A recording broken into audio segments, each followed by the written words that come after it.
All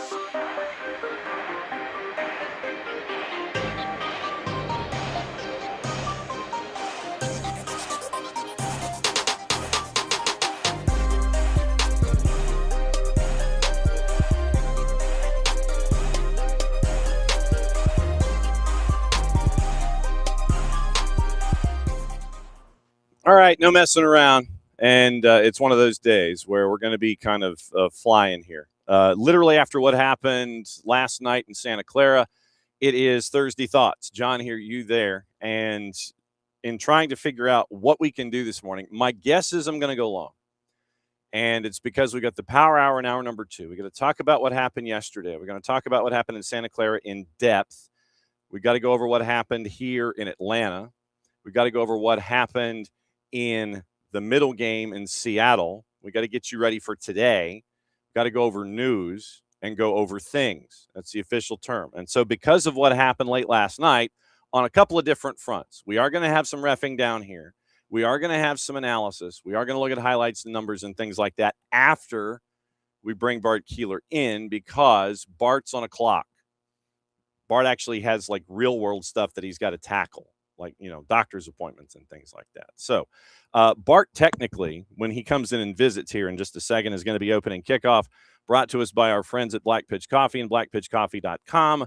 Starting your day with the most important stories in the game, the right way to start your morning. Black Pitch Coffee, part of the SDH community, showing up at events all over Atlanta. Try their home blend made with beans from Brazil and Guatemala, heavy body, notes of walnut, semi-sweet chocolate, and a rich world-class finish.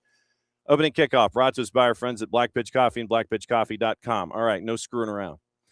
Here's where we go when we catch up with Bart and we find out what's going on with Bart Keeler and the Soccer for US POD. And Bart, I'm actually surprised you have a voice. If you get us, Good morning, John. Yeah, all right. That's my music playing. I know you have the music underbed, but we don't have licensing issues that we've got with it. We don't have licensing. What did we play? We didn't hear anything. Yeah, we did. Yeah, really? I don't know what you're talking about. Couple of different. It felt things. Great. Yeah, well, I bet. First and foremost, how long do we have you? I got to leave by like 9:35. So if I'm off by 9:30, we're good. All right, so let's do that. All right. There we go. I have a follow-up appointment for an orthopedist that I got to go see to make sure that my knee is mostly fine now, but we got to make sure the diagnosis is correct. And John, as you know, in this country, to get anything done in healthcare, you have to get a referral to get a referral to get a referral. And so the hope is to get a referral to physical therapy to help re-strengthen and rebuild the thing that I decided to kind of screw up a little bit while refereeing and playing soccer. Yes. So I guess first and foremost, where were you yesterday or last night to partake in said match?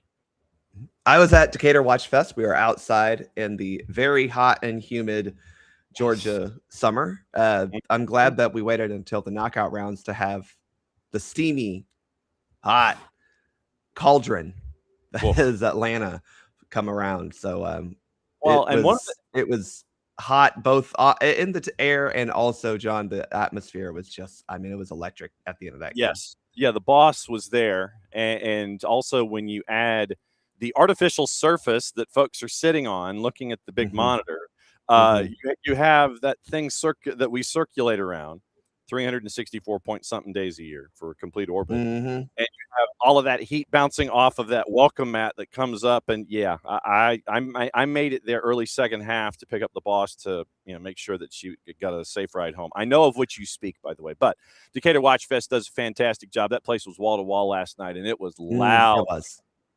Major kudos to them and to what they've been able to do. So, all right. Do you want to go to the moment and go reffing down here? Or do you want to start and just look at the match? I think you can't talk about the match without talking about that moment, because it does fundamentally change the match. I don't want to say it. Well, no, it did fundamentally change the match, because I think while the U.S. was a little struggling in the opening of the second half, the reality is Bosnia had not done anything of note until that happened. And in fact, really the only thing of note they had been doing was deserving a whole bunch of cards before this that they weren't carded for, because the referee was absolutely atrocious throughout the entire 90 minutes. And I do think we need to say that that doesn't necessarily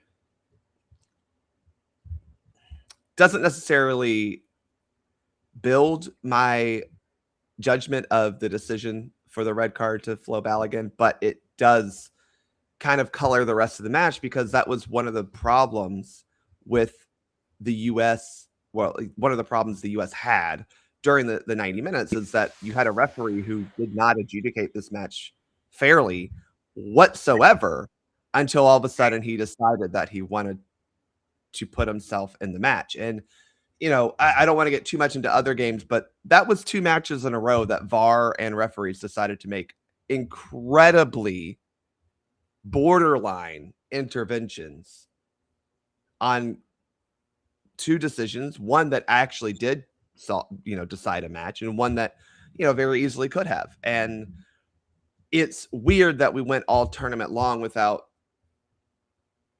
a lot of VAR interventions, and we went all tournament long without, a whole lot of decisions like this being either overturned or even brought to the monitor. And now all of a sudden, in one day, we have 2 like this that are not clear and obvious errors. Let's just put it that way. Right. So since we are in the moment and getting into reffing down here, if I am incorrect in my walking through of the play, let me know. What a lot of folks do not get the opportunity to see, and they're going to have to watch the match back, is that there was an initial hip check, or whatever you want to call it, on Balogun, which causes him to, lose balance, whatever. He's not straight up and down. He's not in an athletic progression position, whatever you want to call it. He ain't running forward. And so he gets bumped, and so he's coming down. But so then he comes down, makes contact. The ankle goes a direction it's not supposed to because of contact with cleat, and then it's reviewed. Now, if I'm not mistaken, it wasn't even viewed as a foul initially, correct? Correct. Well, because this referee was not calling fouls at all last night. And so that's kind of my issue, is why all of a sudden are we coming to tell him, hey, you missed a foul? Because homeboy had been missing fouls all night. Yes. This second half leads off with the most obvious targeting foul that I think we've seen this side of the Mississippi since they invented that targeting foul, and that kind of is why I think the tone of this backlash for this red card is so intense, because we saw something that was a way higher level of, in my opinion, endangering a player, literally putting, going through a player's upper body, above the shoulder, because Eden Dzeko is, much taller than Tyler Adams. Yes. And just blowing through him. And there was necessarily no extension of the arm, but you could very tell the goal was to knock this player down. He sized him up in a very unsporting manner. Mm-hmm. Yeah, he seeking missiled him. He looked at him and said, I'm knocking this guy down. Mm-hmm. And for that to not be even called a foul or again reviewed, because we'll get to it, now, but there is the line in the laws of the game. A player who commits any of the following offenses is sent off. Serious foul play, violent conduct. Those are what we're looking at here. Okay. Maybe I'm crazy. Serious foul play, saying a tackle or challenge that endangers the safety of an opponent or uses excessive force or brutality must be sanctioned as serious foul play. What about that targeting incident? Wasn't that? Yeah. And so that's the issue we're having here, is the inconsistency. Once you went to VAR and you saw what happened, I think it was very clear Flo Balogun was going to get a red card, because this Brazilian referee decided that this was the moment that he needed to start controlling the match. Why? I don't know. He chose this moment of all moments when he had 60 more minutes before that to actually do something. Yeah. I don't know. But that's all of a sudden the time that he wanted to start controlling the match. But again, if you're telling me that is serious foul play, there was another moment in this match, which in my opinion was way more intentional in endangering the safety of an opponent, and nothing was done about it. So where's the consistency? And then the other problem we get into is the U.S. has suffered 2 fouls in play during a tackle for a ball that were way worse than what Flo Balogun did. They may not have resulted in a rolled ankle because the Bosnia player all of a sudden, after trying to throw his weight around, can't keep his own body under control. That's his fault, it seems like. But we've had multiple fouls in this tournament against us that were not adjudicated as red cards, that were worse, that involved studs to an ankle area, if not higher. We've seen other fouls in this tournament where studs were higher than an ankle, messy, and nothing was done about it.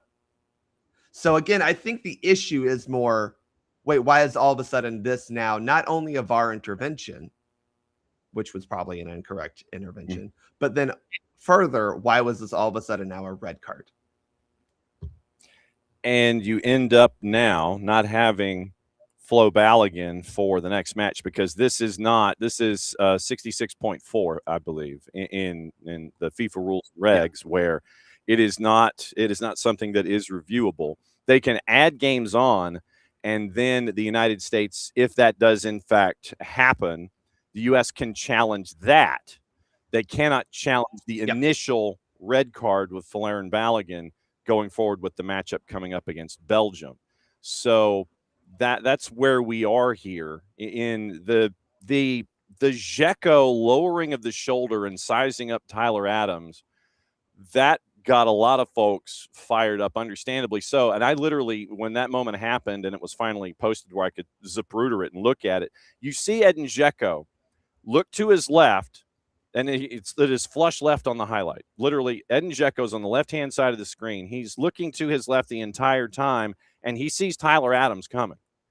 And so then you have that contact, and Tyler Adams is down. And, and I give the U.S. a lot of points for restraint in that situation because that wasn't the time for a payback. And I'm waiting, payback can be whenever. You can wait for the next friendly or do whatever if that's how you're wired. See Red Wings and Avalanche. Well, John, payback is you sent them home. Yeah, because they had nothing to do and had very little to offer in the terms of soccer, and so you sent them home. So the U.S., you get the first goal, and then you're navigating it, and then you end up with 10.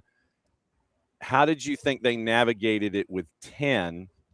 And then obviously leading toward goal number 2 and Malik Tillman and his set piece and the confidence that the resident librarian.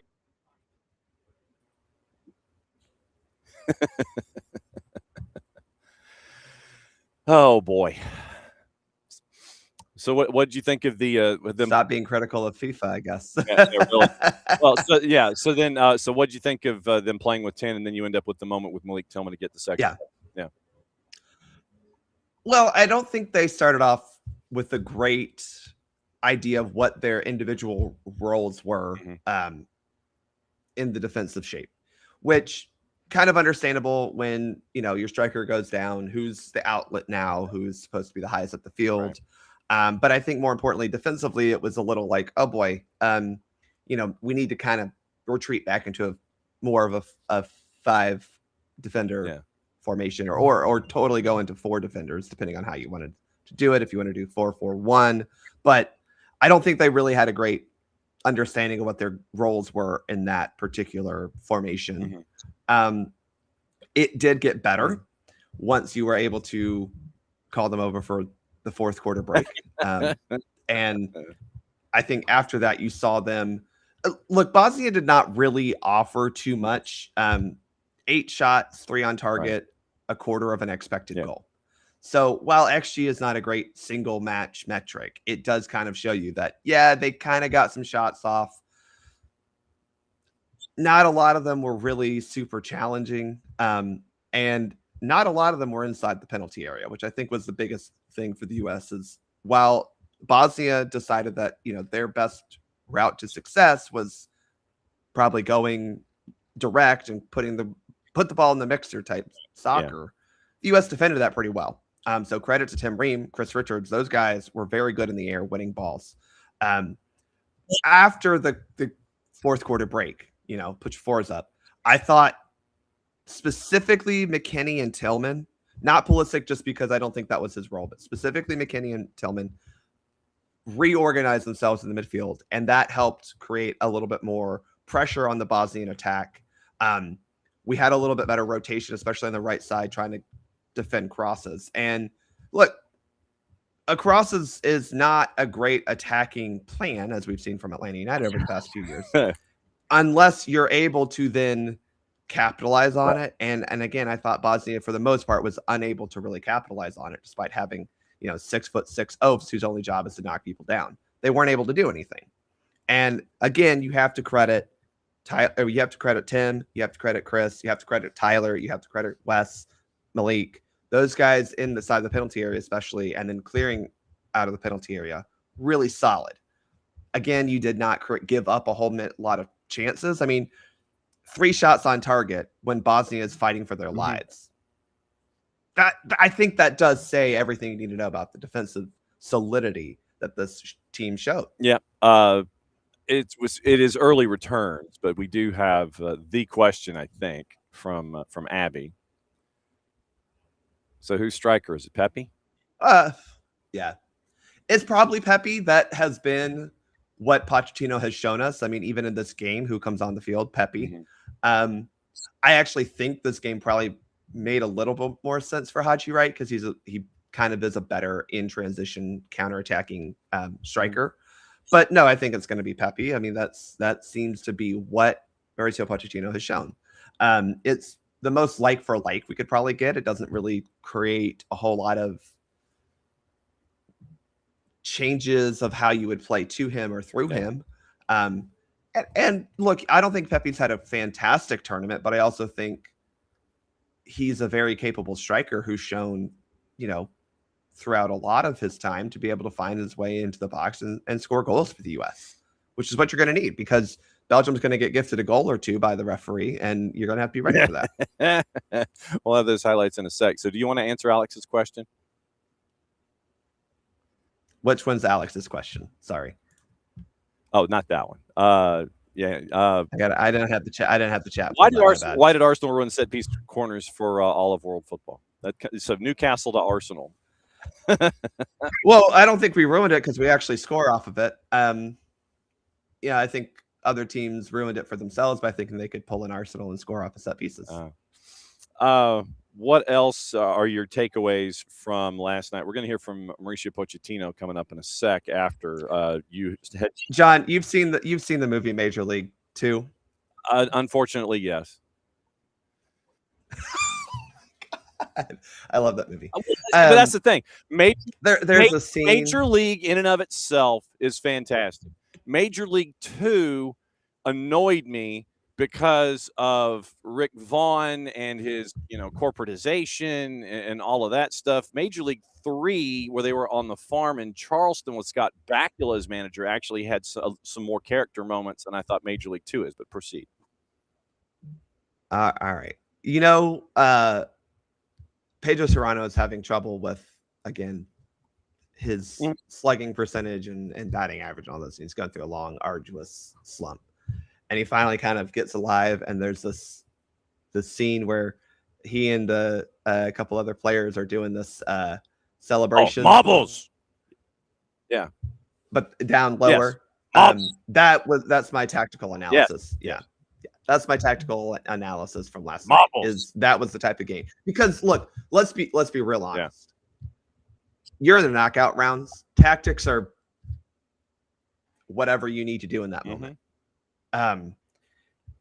That was the type of match you needed from that team at that point in time. I thought they did a good job in the first half of putting Bosnia's defense under pressure.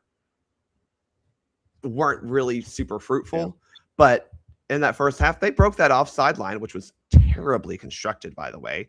I don't know how this Bosnian team made it this far, having a back line that looked like a freaking zebra stripe. It was terrible. We had a couple moments where we broke that offside line. I think Balogun's first goal that was disallowed was a little unlucky because he just didn't quite take a look over his shoulder to make sure he was where he needed to be. Yep. So I thought the team, especially in the first half, did a lot of good things to beat a Bosnian team that wanted to be defensively resolute and had zero interest in playing soccer, but had every interest in just knocking people around. Not to bring up refereeing again, but Bosnia is lucky that they didn't have a red card themselves, because there were multiple times that they should have been awarded yellow cards for fouls for stopping a promising attack, for dissent in reaction. I mean, they had multiple times where the guys just take the ball and run upfield because they're mad at the referee. And then finally, the first yellow card they get is because the coach decided to come on the field, which in itself could have been a red card, but we're not VAR reviewing that one. Right. And that to me was, I think, a product of the U.S. frustrating Bosnia all night, because Bosnia had no answer for actual soccer being played out there. And now they're going home. Yes. So they don't really need to have an answer. Yes. And that's the thing. You move on. That's all that matters. You moved on. Malik Tillman, fantastic match. Glad he got that moment, that goal, because he's been great this tournament. And I think more importantly than anything, the team rallied around themselves, but I think they have a country now rallying around them. That's the type of win that galvanizes a fan base. And, you know, it's starting to feel like there's a lot of belief. The problem is, John, you do play a team that you don't have a great record against in the next round. Yeah. Now, they may be old and slow, but they just took your butt behind a woodshed, not just, 3 months ago. And that is a little concerning, but all that matters is winning. And what happened at the end of March doesn't matter. What happened last night doesn't matter.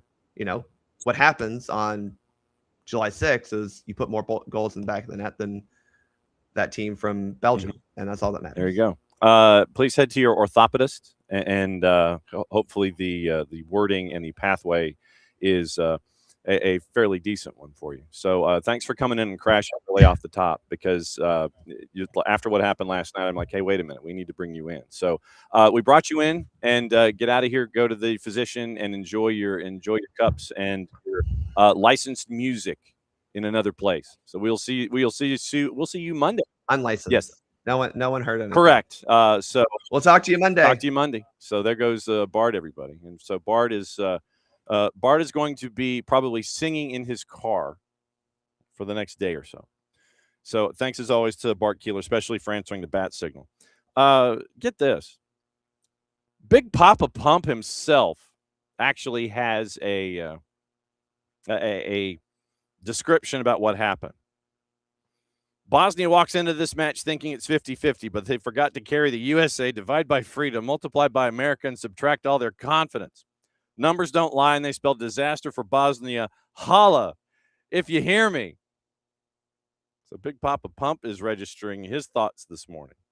So if you didn't think the entire country was behind you, it is now, since Big Papa Pump is engaged.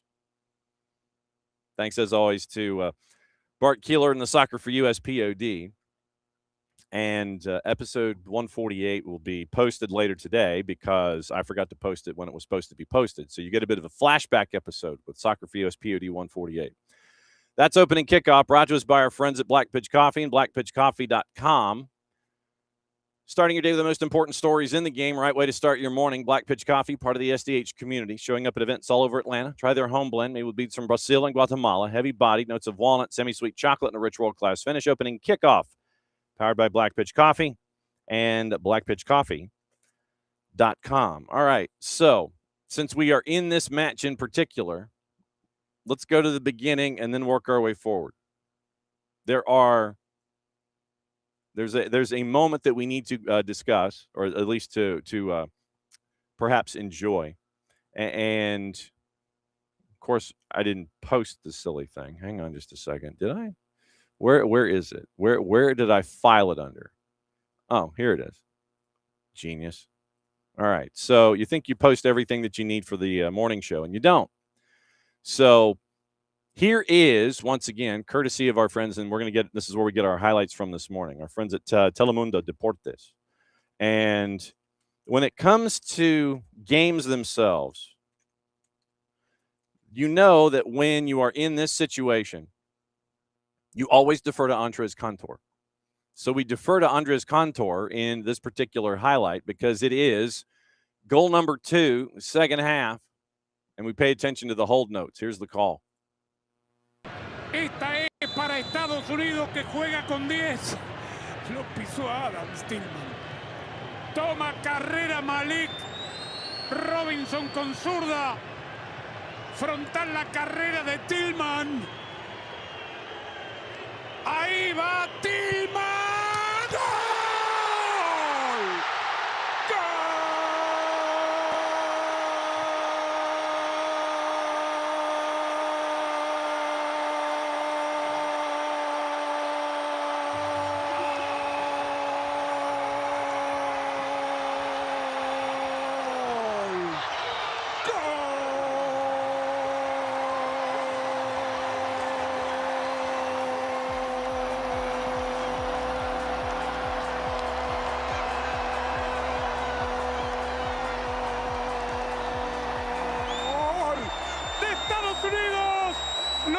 Malik Tillman, sí, el gol más importante de su vida. Very important goal for the match. The 2 hold notes for those keeping track. 15 seconds and 17 seconds. How the man has a lung capacity to do it, I will always wonder. So Tillman gets the goal. 15 seconds and 17 seconds, and it was 2-0 to the United States, and an entire nation could exhale. And that's how this goes. And Alex, that's so Alex, funny that even though we were watching on Telemundo, I didn't hear this because we're all too busy screaming and running around the living room, as you should, sir. As you should. Nothing like having, Malik Tillman is not an individual that is going to talk loudly. But there were conversations when he was asked about it. It's like, okay, so he and Jedi were wondering, it's like, okay, well, you could do this, you could do this, you could do this, you could go over. And he was getting a lot of question marks. Malik Tillman was getting a lot of thought bubbles on this one. Malik's like, no, I can get it over the top. And so he did, and you end up with the note that you got from Andres Cantor. And that is kind of how we are that is how we are wired in this tournament. We are deferring to Telemundo Deportes and Football de Primero Radio just because of the sheer emotion that is attached to it. And it's also a fun listen. So being able to have those kinds of moments, it's an easy one. Now, first and foremost, since it is officially a win, time to catch up with the head coach of the U.S. men's national team, Mauricio Pochettino. First and foremost, find out about what his thoughts are on the team themselves coming through with a victory and their emotional approach to this particular win. Well, first of all, I think congratulate the player and the staff, all the people that make possible, to perform in the way that we were performed today. And then thank you to the fans. They were amazing one more time. We are so proud in behalf of all the staff, all the people. And in behalf of the player, it's a big thank you to the fans. We are so proud about them. I think, yes, was after the red card of Balo. I think we were talking in the cooling break, I think was weather break, about that now we need to show that we are a team, that we are united, and that was the moment to show to everyone and to show ourselves that it's not only empty words when we say that we are a family. And I think the team showed the qualities, the capacity to compete, to fight for each other. Yes, I think so proud about the players. They are the heroes. They are the principal actor, and they deserve all the credit. So that was what Mauricio Pochettino thought about the effort last night in Santa Clara. He was asked on multiple occasions what he thought about the red card to Folarin Balogun. Here is his first response. See, he was asked further on down the line in the press conference about it. He did circle back to it a bit. But here's his initial response when he was asked about the Folarin Balogun red card. For me, never is a red card. Watching after on TV, and never was the intention to step up of the player. That was a normal action in football that happened because by accident, and it's never intentional. That is why for me it's never red card. I think today in all the 50-50 decision, I think no one were for us. And the player, I think, reacted very well.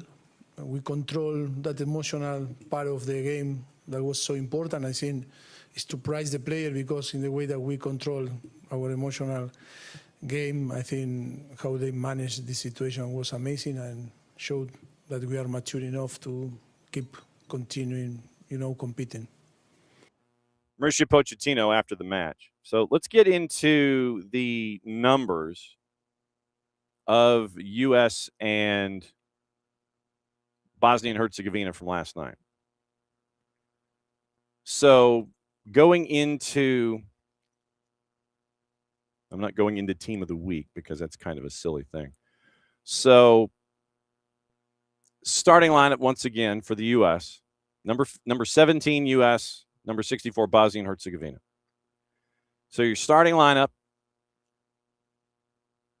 Friesen net, left to right. Jedi Tim Ream, who wore the captain's armband. Chris Richards and Alex Freeman. Tyler Adams in front of them. And Fatmob has it listed as a 4-1-4-1, but we know that it's different. Midfield of, say, Destin Adams, if you want to put it that way. Then the three in front, McKinney, Tillman, and Pulisic. You can pull Tillman back, put him next to Adams, however you want to run it. And then up top, it was Folarin Balogun. Malik Tillman, obviously, grading out the highest on the day at an 8.5. Played the full 90, XG at a 0.19. XG plus the expected assists put him at a 0.31. 24-32 passing at 75%. 66 touches, 5 touches inside the opponent's 18, 2 successful dribbles, 4 passes inside the final third, 3 corners, 5 defensive contributions, 3 tackles, 2 clears, 6 recoveries, 1 dribble passed, 9 of 15 on his duels, 7 of 11 on the ground, 64%. He was fouled twice. So that's Malik Tillman, just to give you an idea. So let's go to the back line and break down. We'll go with the 4. We'll break down the 4. So Jedi Robinson, 69 touches in 90 minutes, 34 of 41 passing at 83%, 10 defensive contributions. And this is kind of what I want to get into also. 10 defensive contributions for Jedi Robinson, 7 passes into the final third, had 1 accurate cross, 1 tackle, 7 clears, 5 of them headed, 2 picks, 6 recoveries. 3 for 5 on his duels, and he was fouled once, and he did commit a foul himself. Tim Ream, 65 touches in the full 90 minutes, 49 of 56 passing at 88%. 6 defensive contributions on 65 touches. 9 passes into the final third, 4 accurate long balls on the day. 6 contributions, 5 clears, 3 of them headed, 1 pick, 3 recoveries. 2 for 2 on his duels. Chris Richards on 59 touches, 41 of 45 passing at 91%. 4 passes into the final third, had 1 accurate long ball, 11 defensive contributions, 2 blocks, 8 clears, 6 headed clears, 1 pick, 1 recovery. 6 of 8 on his duels, 5 of 6 in the air. Fouled once and committed a foul. Alex Freeman, playing the full 90, 82 touches, 59 of 61 passing at 97%. 4 defensive contributions, 2 for 3 on the dribble, 10 passes into the final third. 2 for 3 on long balls, 4 defensive contributions, 2 tackles, a block, a clear, 3 recoveries, and a dribble pass. 5 of 8 on his duels, 4 of 6 on the ground. So you're getting guys who are winning their duels in different ways. Chris Richards, 5 of 6 in the air. Alex Freeman, 4 of 6 on the ground. But the duels and duels won statistics, I'm going to get into that here as a part of our overview. So the stats in general, and they will be stilted, so there will be some that we're not going to get into, like time of possession. Total shots, 10-8 Bosnia-Herzegovina. Shots on target, 3-2. 23 U.S. touches in the opposition, 18 compared to 7. 2 big chances along the way. U.S. was accurate in passing. They actually only had 16 less completions than Bosnia and Herzegovina did the entire night, 84% to 82%. Total shots, 10-8 Bosnia and Herzegovina, 4 shots each off target. On target, 3-2. Blocked, 3-2. U.S. had 6 shots inside the 18 compared to 5. Bosnia and Herzegovina had 5 shots outside the 18 compared to 1. Accurate long balls, 17 for the U.S., 12 for Bosnia and Herzegovina. 3 accurate crosses compared to none. 23 touches inside the opposition 18, like we were saying. 20 fouls committed. That's the number that I'll use. 13 to Bosnia and Herzegovina, 7 to. So 7 fouls to the U.S., 1 red along the way. So Malik Tillman had the highest grade out at an 8.5. Then the entire back line registered north of 7. Jedi at a 7.8. Alex Freeman a 7.6. Tim Ream a 7.5. Chris Richards a 7.4. But if you add the back line and their defensive contributions total, it was 10 from Jedi, 4 from Alex Freeman, so that's 14. Tim Ream, 20, 31 defensive contributions by the back line yesterday that started the match. Yellows, none. Abby wanted to know yellows, just the 1 red. 7 fouls, no yellows, and the Balogun red. That's it. Duels, 47 out of the 80, so basically it was 34 of 59 for the U.S. on the ground, and then 13 of 21 in the air, which I find strange considering that you have the center backs for Bosnia and Herzegovina, 2 at 6'4", and the other one at 6'7". So when we were talking about it on Atlanta Soccer Tonight, last night, I was kind of half joking when I said just run underneath them. So that's why you saw a lot of crosses that were waist down and beyond toward the surface. You didn't see a whole lot of stuff in the air because you knew you were going to get outgunned. So those are your duels numbers. Edin Dzeko, at the age of 40, captained a nation 6 years younger than he is. Bosnia's 3 corner goals are the most any team in single World Cup since England of 2018. U.S. going in lost 7 of their 8 World Cup knockout matches in their history. Last World Cup against European opposition came 24 years ago in 2002. They won consecutive World Cup matches the United States for the first time since 1930, and that continued last night. So that's the statistical rundown. Goal by Balogun in the 45th, goal by Tillman in the 82nd, the red in the 64th. And so you had the United States playing basically, 36 minutes a man down in front of 68-8-27 in Santa Clara. So now the United States, they're going to get Belgium. Belgium last night, with the win that they got, was one of the more crazy ones that you could probably see. And I think that if you look at it, Belgium came from behind to win 3-2 on a Tielemans penalty in the 100 at 120 plus 5. You figured it was going to be a tight matchup anyway. Nino Torres joining us in about 15 minutes. Belgium wins at 3-2 Senegal, the number 15 team in the country, on the planet, sorry. Number 15 team on the planet, Senegal. They end up with 2 goals, 24th and 51st. Ismail Assar was now 6th, I believe. He had 5 goals in this tournament with the goal that he scored in the 51st. So then you're up 2-0 at the break. You're up 2-0 with 5 to go. Romelu Lukaku, and just make sure that, when you're discussing Romelu Lukaku, I can't think of an individual who has had so much promise and had to go into so many different locations and has been at the right place at the right time in key moments for whether it was club or country. So Lukaku scores in the 86th. It's 2-1. Then it seemed like Senegal legitimately was on their heels. They were this close to winning. Then it's 2-1, and then you kind of get that uh-oh feeling. And you could sense it in Senegal, and Belgium took advantage of it. 3 minutes later, you end up with this moment. Once again, courtesy of our friends at Telemundo.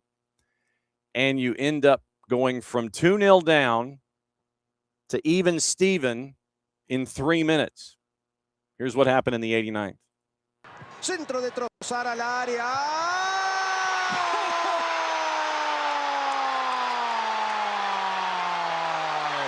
¡Gol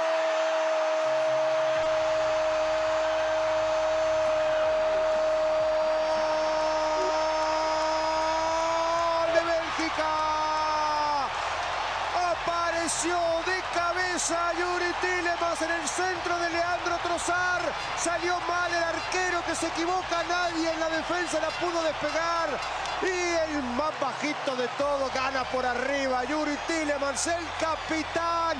Empate a 2 acá en Seattle. Habíamos dicho, el arquero Moridió se había comportado a la altura.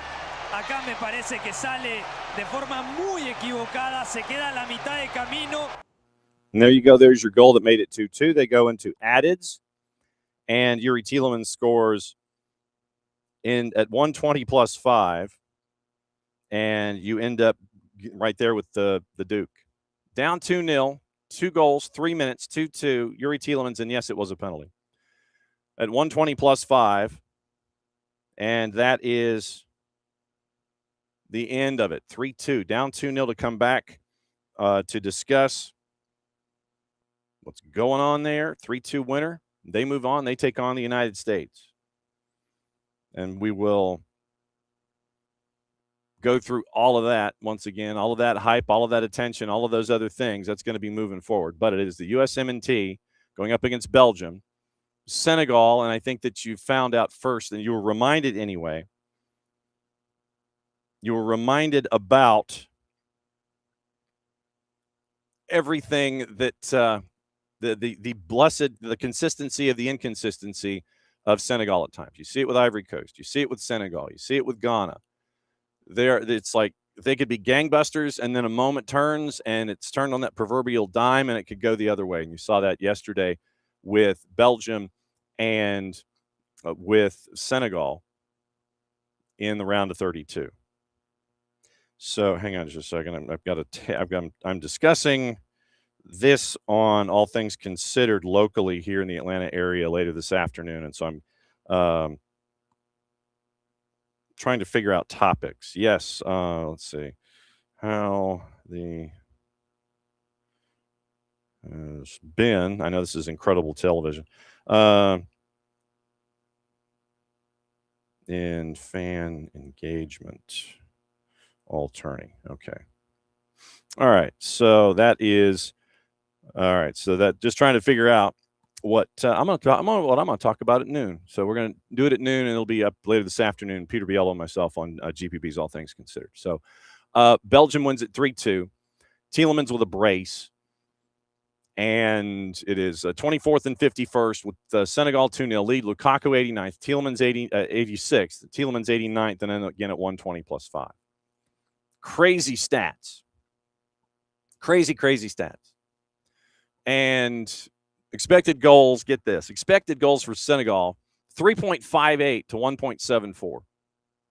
Total shots, 38, 19 and 19. And 5 shots on target each. 37-30 touches in the opposition box. Big chances 6-3 for Senegal. Big chances missed 4 from Senegal. Once again, the blessed inconsistency. Total shots 38, shots off target 11 and 9. 5 blocked shots of Belgium on the day. 11 shots inside the box compared to 10. Then I'm looking at the duels that were won, 62-55. That one went to Belgium. And you have successful dribbles, 11-9. Aerial duels, period. Ground duels, 40-34 Senegal. Aerial duels, 28-15 to Belgium in this one. So 22 fouls committed by Belgium. 12 for Senegal. Just to let you know their starting lineup probably will end up being the same when the two teams connect again. Thibaut Courtois in net. De Kuyper, Tiate, Michel, and Castagna in the 4-2-3-1. Tielemans and Van Aken, the two in front of them. Trossard, De Bruyne, and Doku. And then De Ketelaere, who was awful. De Ketelaere was pulled at the break. 4 of 6 accurate passes, 16 touches. 5 touches inside the 18. No successful dribbles, no accurate crosses, dispossessed twice. Defensive contribution 1, had a tackle, 1 of 5 on his ground duels, and he did not win his aerial duel. So De Ketelaere, who punched a 5.8 in FOTMOB. 5.8. I can't remember last time that you had a position player in a game that was as competitive as it was. Punched a 5.8. Charles De Ketelaere, 45 minutes, pulled at the break, 16 touches. He was not successful. He did not have a successful day. Then Lukaku came in for De Ketelaere. Things kind of changed. Then you end up with Raskin, Luka Bacchio, who had an opportunity late and airmailed it. Diego Moreira came in, Meunier came in, Amadou Onana came in, and that was because remember when you go north of 90, you get an additional sub. So each team pulled the 6th sub. But Lukaku came in for De Ketelaere, kind of changed things around a little bit. Lukaku finished with an 8 on 19 touches, playing 75 minutes, 10-13 in his passing. 2 chances created. 19 touches, 3 inside the opponent's 18, 1 pass inside the final third, 1 defensive contribution, a clear, and a recovery. And then he was 3 of 4 on his duels. So do not be surprised if for Rudy Garcia, Romelu Lukaku gets the start. But we saw what Belgium could do. We saw them here at when it was Mercedes-Benz Stadium, the good old days. In a friendly almost 4 months ago. Tielemans, by the way, wrapped up with a 9.1, got the highest number for the Belgian side, 87 touches, played the full 120, and this is something that you're going to have to kind of keep an eye on here as well. So Tielemans played the full 120. 54-65 passing, 1 chance created, won the penalty creation late, shots on target 2 for 3 in shots, 2 defensive contributions, 87 touches, 7 inside the 18, passes into the final third, 7 of those, 3 accurate long balls, 0 for 5 on his crosses on the day, 2 defensive contributions, a tackle, a pick, 6 recoveries, a dribble pass, and he was 8 of 14 on his duels. Committed 4 fouls and was fouled twice himself. So you end up with De Kuyper playing 78 minutes. Tiate played the full 120. Michel played the full 120. Castagna played the full 120. Tielemans played the full 120. Van Aken played 63. Doku played 56, and this was when Garcia was trying to turn the engine over. De Bruyne played 56. Trossard played 109 of the 120, and then De Ketelaere was subbed out for Lukaku. So Three of your four on the back line played the full 120. De Kuiper played 78. Tielemans played the full. Trossard, for all intents and purposes, played the full. He played 109 minutes. But then Van Aken gave you 63 before he was pulled. De Bruyne 56 before he was pulled. Doku the same. De Ketelaere was swapped at the half. So keep an eye on those numbers too, and you can kind of gauge where the physios will become incredibly important, and we will see that. We'll see that with the matchup coming up. All right. Before Nino Torres joins us, I want to get into, obviously, what to watch, where to watch it, how to watch it from our friends at Fanatis, fntz.co/soccer down here. That link is important. It helps them, helps us, and helps you. Add to the streaming services that you have and add to the games that you've wanted to watch and might not have had a chance to do so. You can get TV out of Venezuela, but if you have a cable system here in the Atlanta area, then you probably can get it for free as a part of your Hispanic package. Just saying. CDO Plus out of Chile. Liga 1 Max Pro out of Peru. Teisei out of Argentina. You get all the BNs, which means you get Libertadores, Sudamericana, links to CATV, links to Tigo Sports, plus everything Middle East and North Africa. Everything CAF, AFCON, the whole schmear. You get that. That is what you can get at Fanatis, fntz.co/soccer down here. Today,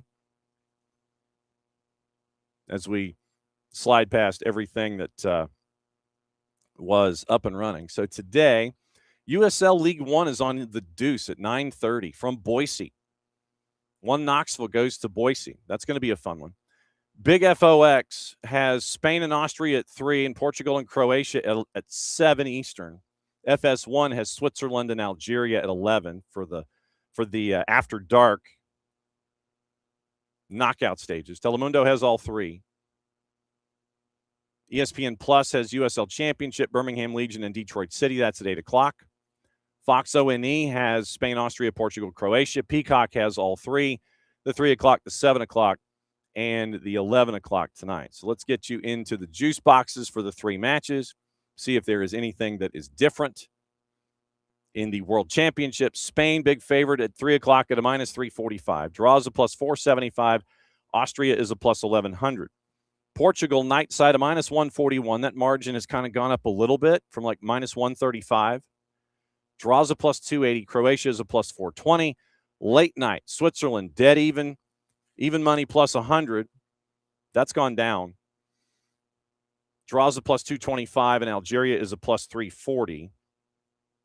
Let's see. The Portugal-Croatia match is a part of Picks of the Week in the Medio. If you are in the Discord, you can be a part of Picks of the Week in the Medio because the winner of the Aperture, the winner of the Medio, and the winner of the Clausura will meet for the Campeón de Campeones for 2026. 8 events tied to MLS Cup. That's what we're doing. But the Medio is World Cup exclusive. We'll get the winner here. Then the Clausura starts after the World Cup is over. We go all the way into the MLS Conference Finals to determine Clausura champion. Those 3 go into the Campeón de Campeones, and you get a high and hearty handshake if you win the Campeón de Campeones in 26. And then we take a hiatus on Picks of the Week until the sprint season in 27. So that's where we are. All right. Really quickly, do we have enough time for gossip, rumor, and innuendo? I will check and see. A couple of things just before we go into it in depth. Keep an eye on Diego Luna because it appears that Rayados is pursuing Diego Luna. And it is a hefty price tag. First round was turned down by RSL, but we're going to keep an eye on what is desired from all the parties that are. And it is going to be a look. So we're going to go over Ben Jacobs and his thoughts here, but we'll go back and circle to Diego Luna. So Everton confirmed Hayden Hackney's joined from Middlesbrough, 5-year deal. Fee is $16.5 plus $8 million in add-ons, and that's in pounds. So Manchester City confirmed Elliot Anderson has joined from Nottingham Forest, 116 million pounds fixed. Anderson assigned to 5+1. Spurs confirmed Mateus Fernandes has joined from West Ham for an 85 million pound fixed fee, and he's holding up the jersey. So I'm guessing he might have already signed the contract, so we don't get the pen hovering over the contract and a smile on the face. We get him holding up the jersey. Bournemouth have agreed on a deal with Elche for Alvaro Rodriguez worth £22 million. Uruguayan international is going to fly in for formalities. Early this morning, overnight, our time, early morning in England. Tonali is in London today. He's in Newcastle to formalize his 92.5 plus 7.5 move to Spurs. So 100 million total, 92.5 plus 7.5 million in add-ons. So Sandro Tonali to Spurs for $100 million. So that is the roundup from our buddy Ben Jacobs, and we'll keep an eye on all of those. Let me see if there's anything else that we might have missed. Oh, Louis van Gaal has stepped down as advisor to the supervisory board of Ajax. He informed the supervisory board of his decision. Van Gaal had been advising the supervisory board on football-related matters since October of 23. So that is in play. But it also makes you wonder, it also does make you wonder, could he be next for the Netherlands? Please restrain your laughter. So we'll keep an eye on that. But Cesar Luis Merlo was the one who had broken the news on Diego Luna. MLS club rejects the first proposal, deeming it insufficient. Negotiations are ongoing. Rayados could improve the offer to seal the signing. So that is Rayados and the Vamos show with Cesar Luis Merlo. So we'll keep an eye on that as a part of everything that is going on in the news department this morning. And so there are there's a lot of talking points just in the news blurbs and the highlights section where folks are saying that VAR made a recommendation on slow motion and still replays, which is not aligned with VAR protocols. If you are, and I'm going to look at this. So right now, for tickets for England and Mexico at the Azteca. So let's find out and see if the number has increased from where it was originally posted. Now, if we go to our favorite secondary ticket market, let's go there. So if we go to the secondary ticket market and we look at activity, no, I don't want 15% off my first purchase because I'm not purchasing. If we go and we follow along, where is it? Is it not even available? It might not even be available. Okay, so that doesn't seem correct. That does not seem correct. So, all right. So BBC went looking for tickets. And our friend Dale Johnson went looking as well. So the allotment before the draw, England Supporters Travel Club given an allocation of 4,000 tickets at the 80,824 stadium. Before the match against DR Congo kicked off, only 250 tickets were listed, which went up to 273. Overnight number rose to 429. Many tickets listed in the supporter value categories behind one of the goals. So face tickets in Category 1. Face tickets in Category 1, $12.12. This is all in pounds. Resale $32.68. So basically, you're looking at a triple markup plus a FIFA fee of £500.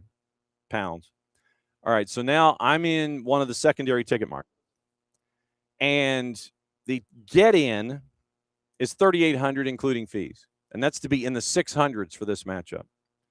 If you want to, you can drop $17,180 on a ticket to be in the lower level. You can drop $11,455. You can drop $14,176.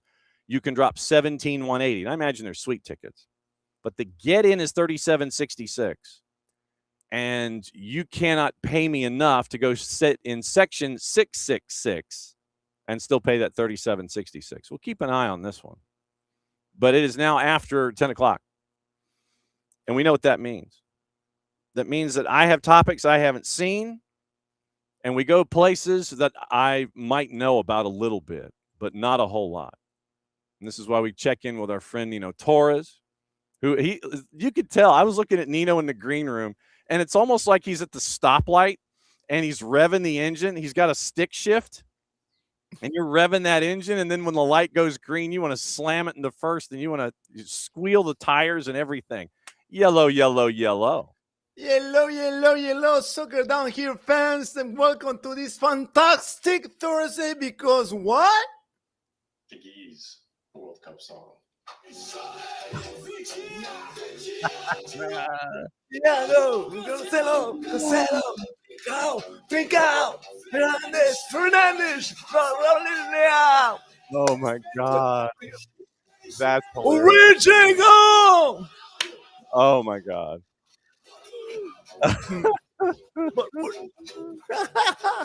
Oh my God. All right, brother. I'm all pumped up for today, man. You can tell, right? It's just a little bit. Just a little bit. I mean, Portugal. It's just. I mean, it isn't the topic. We'll talk about it, but I gotta say something. Mm-hmm. So far, this World Cup has been fantastic. Mm-hmm. It's been just phenomenal in every possible angle. 48 teams. I'm all for it. I don't want 64, by the way. I heard that story that they want to be 64. Yeah, 64 is, yes, that's too much. That's just too much. But it kind of lines up again with March Madness. It could be something. If they do something like that, only knockouts. I don't know.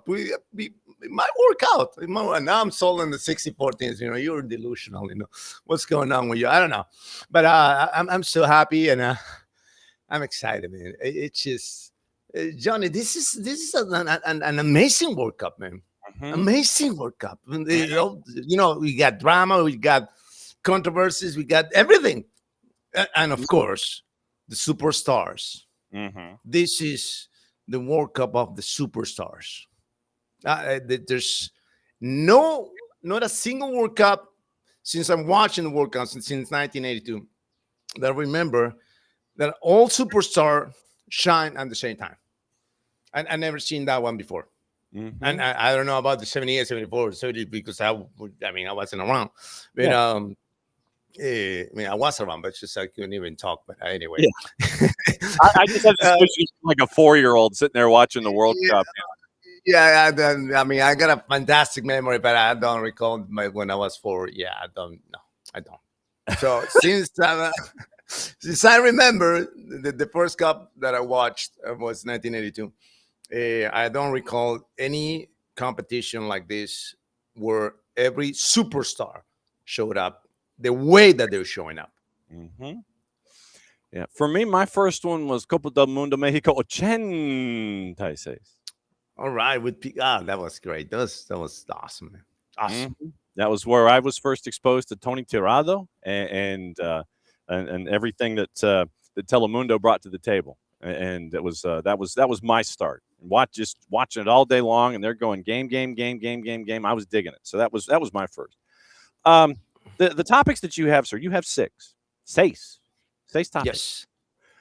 All 3 hosts are through, but the USMNT will miss a key player, and we've been talking about it all through hour number 1 with your question. Was that a red card? The answer is hell no, but please, sir, all 3 hosts are through. Yes, that's the beautiful part. And not just they're true in fantastic fashion, Johnny. All right, there's not like that because every single time that we have a World Cup, the hosts they have their path is kind of easier than the rest, right? It's kind of like a very friendly group, and they usually advance into the next stage, but this time they're all 3. They earned their spot in the next round. In what way? My God, Mexico, superb. They destroyed Ecuador. They just they put Ecuador 6 feet under. They put Ecuador 18 feet under. Oof. And that just it was a machine. Mexico was a machine. Also, Ecuador, I don't know what happened to them.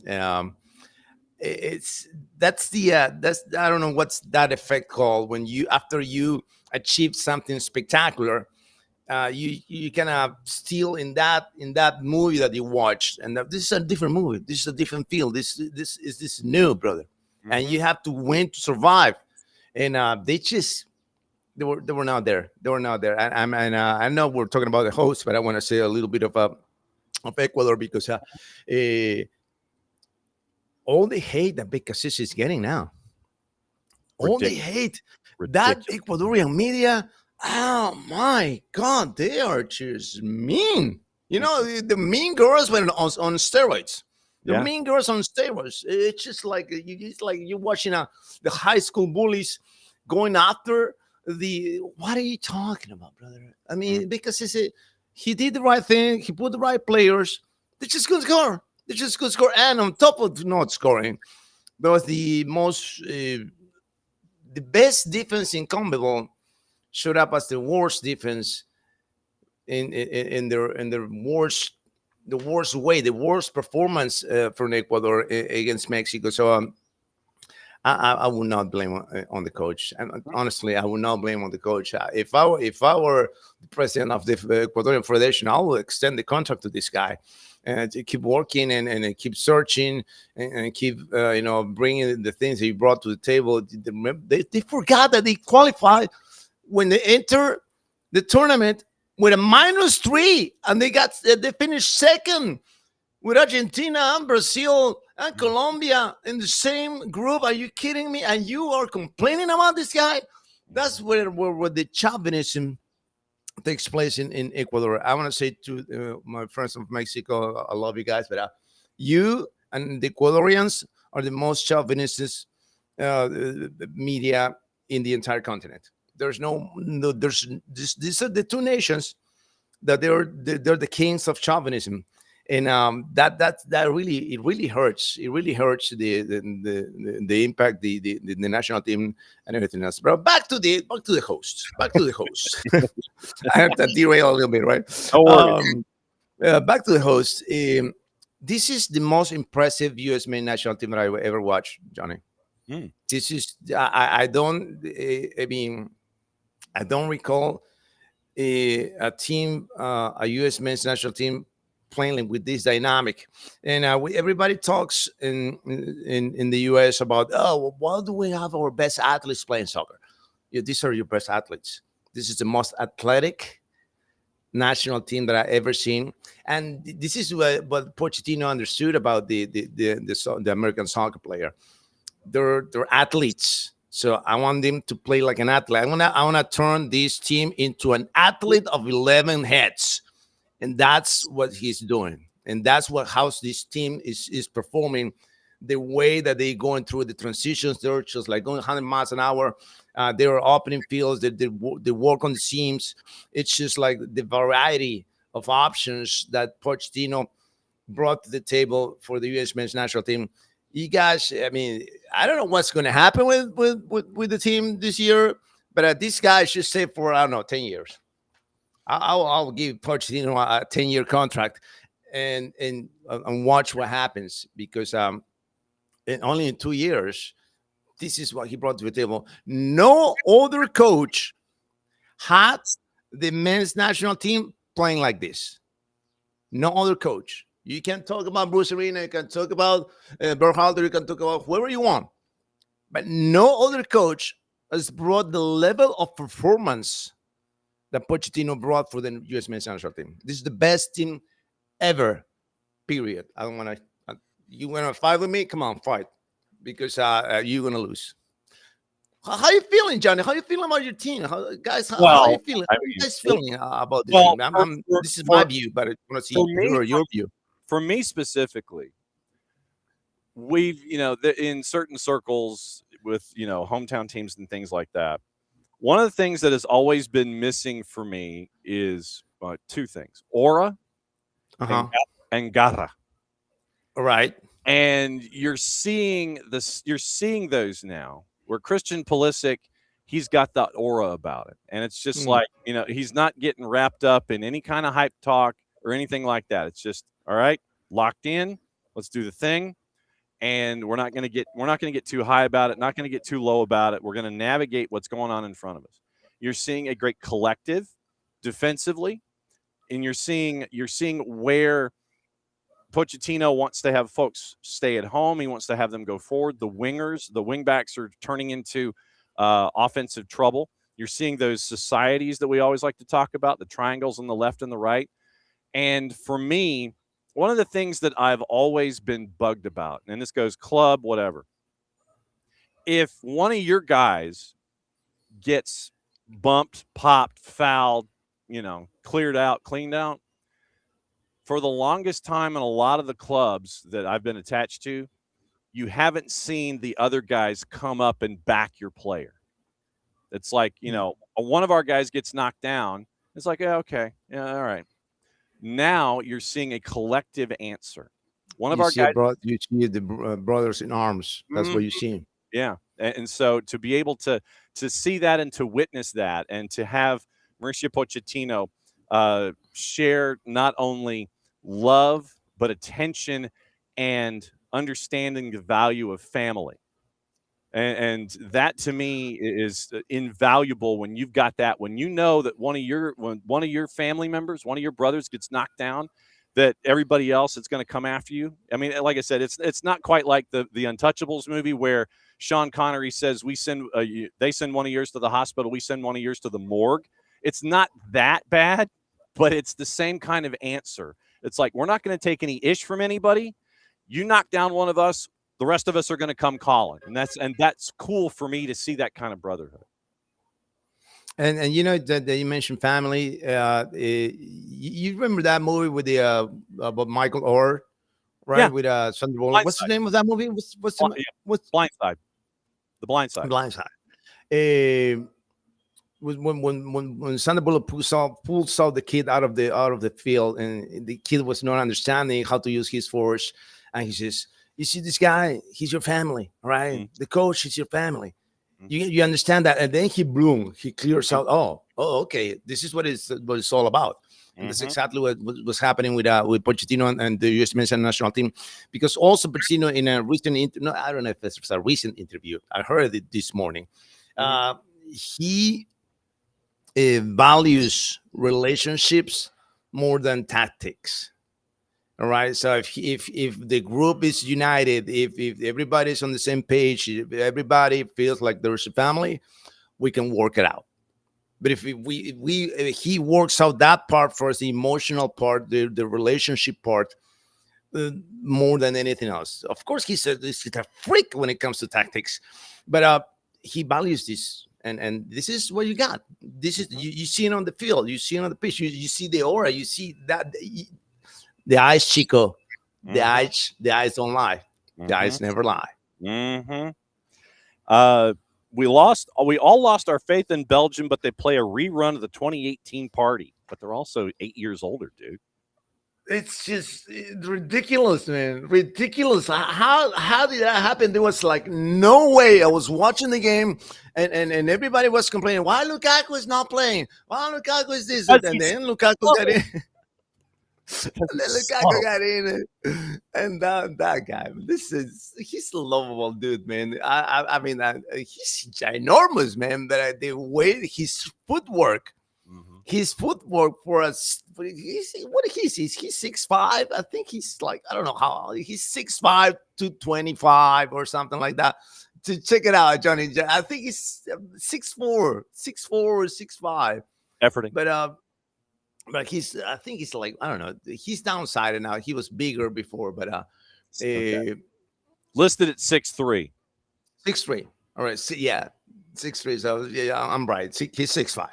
Yeah. He's 6'5". Yeah. And it's just ridiculous because this is what separates still separates national teams that they have history in the World Cup and national teams that they don't.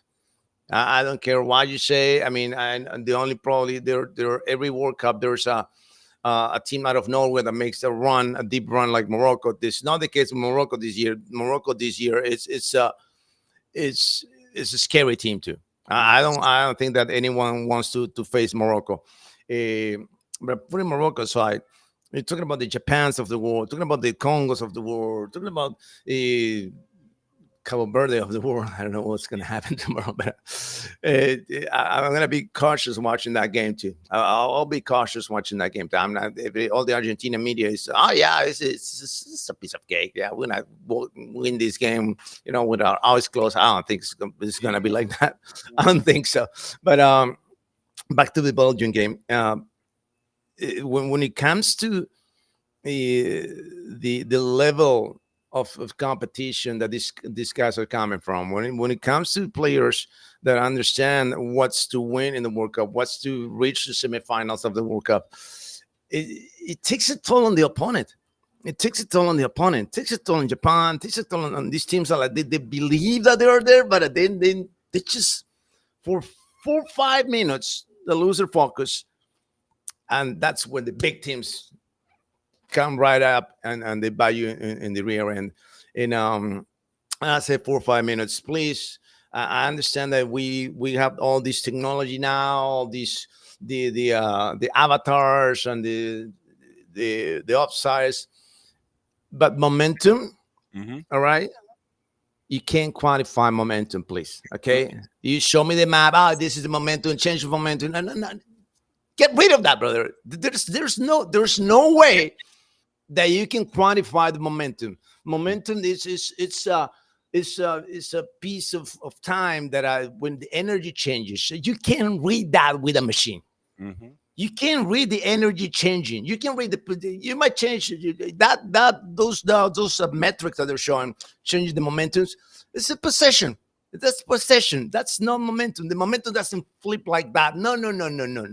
It takes place in one certain space and time that the energy shifts. And you can't quantify that. Please, guys, just get rid of those metrics because no. And the momentum is what got Belgium into the next round. Exactly. So then you mentioned momentum, and England certainly had that. They DR Congo got that first goal, and that building got deflated. I mean, it got quiet. It's like somebody took a pin to the balloon and just went. Pfft. But then Harry Kane, Anthony Gordon, the substitution for Gordon. Yeah, as you refer to it, Harry Kane, period, in all caps. I don't think that you need to hear this, but I'm gonna make you hear it anyways. Okay. Yeah. I know it's all about numbers. I was just mentioning, not talking about numbers, but I'm gonna mention the numbers so everybody that is listening now knows exactly what we're talking about when we refer to Harry Kane. Harry Kane, the king. He's the England all-time top goal scorer. He's the England all-time World Cup top goal scorer. He's scoring 7 goals at the Euros for England. He's the highest scoring Champions League Englishman. He's the first Englishman to score 50 Champions League goals.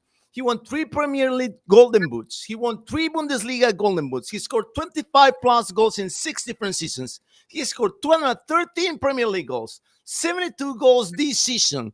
He's the World Cup Golden Boot, the Euros Golden Boot. He's got 500 plus senior career goals, and he just saved England against DR Congo. It's just, I think we all, I'm including myself on this. We undervalue Harry Kane, which is undervalued. I think he's the most undervalued. I want to say striker, but I want to say player, not just striker, player in the world. And he should be a top 3 name when it comes to the Ballon d'Or conversation this year. Top 3. Absolutely. I don't know if he's going to win it, but of course, if England wins the World Cup, that the conversation is over. But he's right up there, and it's crazy that in England there's a lot of people that has not concerns. They're against Harry Kane. Oh no, why are you using Harry Kane so much? Oh, why Harry Kane doesn't leave the pitch? Because of this, because of moments like this, because he's your captain, because he's a leader, he is a warrior, and he's an absolute England legend. I was talking to my friends that since I'm going to refer to 1982 again. This is the best Englishman player that I've seen in my life. Wow. It was Gary Lineker, like he said, not Lineker. We will say Lineker, but Lineker first. But he's the best. I haven't seen. I didn't get the chance to watch Bobby Charlton. So Bobby, yeah, I'm not talking about it. I'm not going into the Hendrick conversation. Why did Hendrick put up that name? Bobby Charlton. Maybe your grandpa watched Bobby Charlton, but anyway, he is the best Englishman that plays soccer ever. Wow. I'm gonna hang on to that one. I'm gonna hang on to that one from you. Also on the board this morning, the next topic: France against all curses. They're cursed. Yeah, there's the the curses of the World Cup. Okay. All right. These are the curses, right? The number one FIFA in the ranking never won the World Cup. That goes for Argentina. All right. The team that has the Ballon d'Or winner never won the World Cup. Who's the Ballon d'Or winner? Ousmane Dembele. Okay. But that's against that. Not a single team in the history since 1982 again, because that's when the groups got to 6 groups. Came from Group F. Check the Group F, Johnny. They're all out now. It was the Netherlands in that group, but every single team from that group is out, including the Netherlands that were. The favorites by that German guy that said that Netherlands was going to win it. So you're wrong, buddy. You're wrong. What happens when you trust things? And forget about all the curses. France is an absolute machine, man. France is the scariest team in this competition. No other team got the level of veracity that France has. And I was hearing to this guy say, "Oh yeah, but the defense." What about the defense, brother? What are you going to tell me about the defense? They just don't flinch. They cover all the ground. They fly. They do everything. It's the best team in the competition, and that's the other curse that is not here. Nobody has mentioned that. That's my curse. And the Nino Torres, the Nino Damos curse. That only 2 times the best team won the competition. The best team from the get-go, right? And those 2 times, the champion was Germany.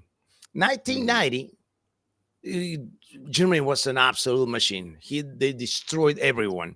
And they got into the finals. They got an final.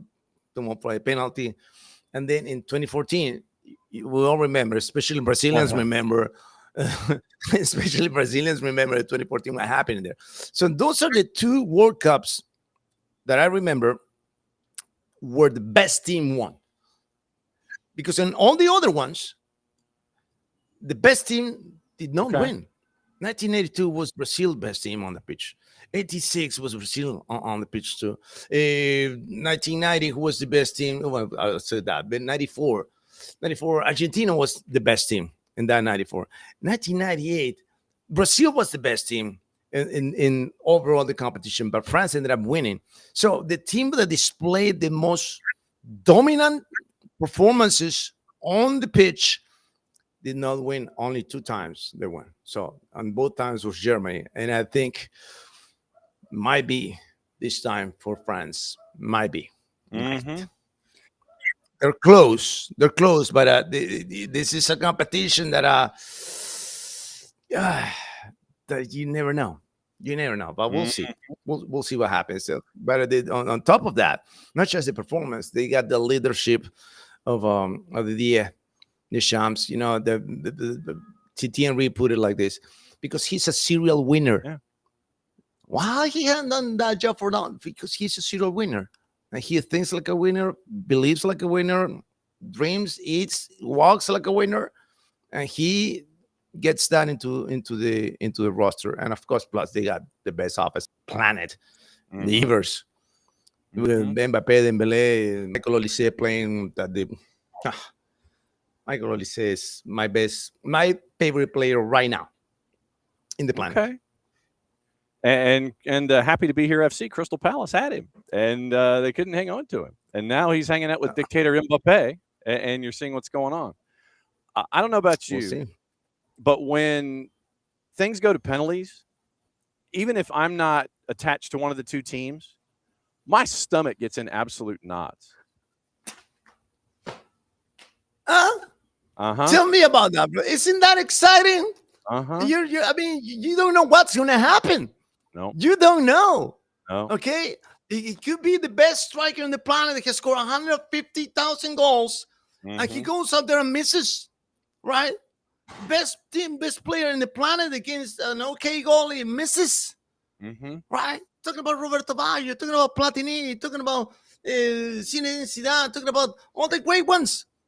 When it comes to the penalties, it's even. It's all even, brother. It's you and the goalie and you. And if the goalie gets it right, that's it. That's it. Okay? And of course, if you strike the ball properly, that's it. The goalie can do whatever. He can fly. But if you put it up there in the corner, there's no way that he's going to touch the ball. Nope. Okay? No way. And to all my... Man, these conversations, man, they're going nuts on X, brother. Oh yeah, why are they playing so much? Why do people go play 3 extra times? Why do they run? How about they playing? No, brother. For all my my fellow Americans that are watching this for the first time, or not first time, or second time, or whatever, all your ideas already been tested out. Already been tested out. You playing the next day? That happened already in the 30s, right? We played in the World Cup in 1934. We got the 2-3 games that played in 2 days. We already tried that. Oh, how about playing that? Yeah, we already tried that. How about this? Yeah, we already tried that. Yeah, all the ideas that are coming up right now in 2026, they're all. But there's only one. There's only one that we get. But that's why I put in there. However, I love the golden ball, the golden goal. I love the golden goal. I love the golden goal when it happened. They use it only once, or they use it. I think it was 2 cups, 98 and 2002. I'm not sure if the 2002 was the with the golden goal. I think it's only one. But for me, it was it was sensational. I think that's a great idea. I don't think it's coming back, but for now.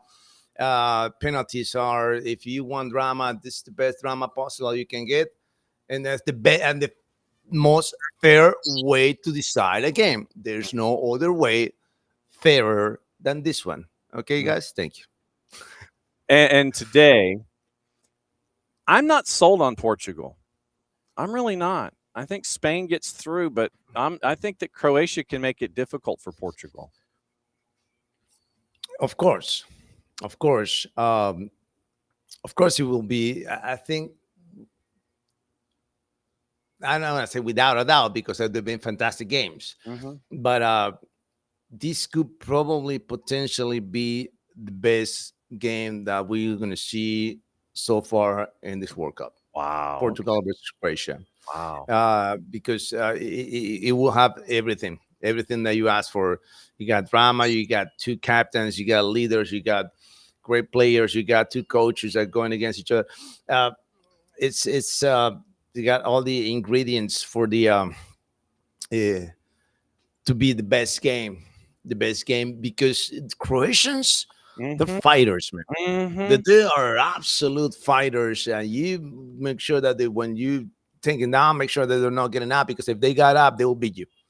All right, that's what it gets. And I watched that documentary from the captains, and Luka Modric, an absolute leader for Croatia on his last World Cup, the last World Cup for Ronaldo. I mean, everything is right up there on the table. But having said that, this is the 2 things that I want to say about Spain and Portugal. Mm-hmm. I think they're going to show the true colors today, and if we're gonna understand why they're title contenders, is it because today's performances? Okay. That's what's going to happen, and I'm pretty sure that they will not disappoint.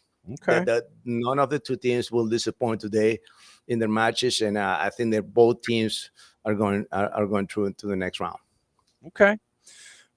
So we're 2 weeks away from probable travel plans.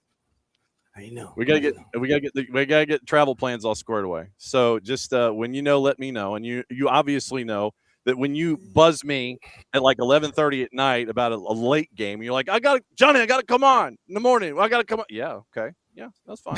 Yeah. No worries on my part. I mean, Everybody follow Nino the Baker on the IG, the Insta, and all the things ESP and Nino 74 on the Twitters and all that stuff. And so it's always great to see you, my friend. And I always love catching up with you virtually.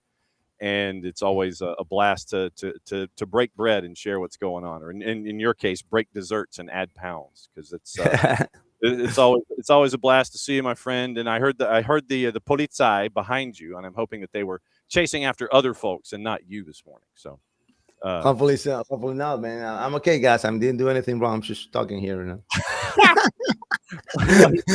Thank you, Johnny. Take care, man. There you go, Torres, and it's always great to catch up with him, because Nino the Baker, he knows his ish, and FuboTV, the voice of the Portuguese Liga.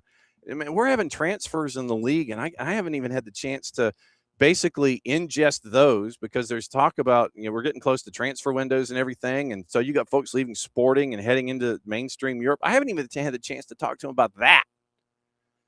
And we just did like 32 minutes on the World Cup, because he always gives me topics.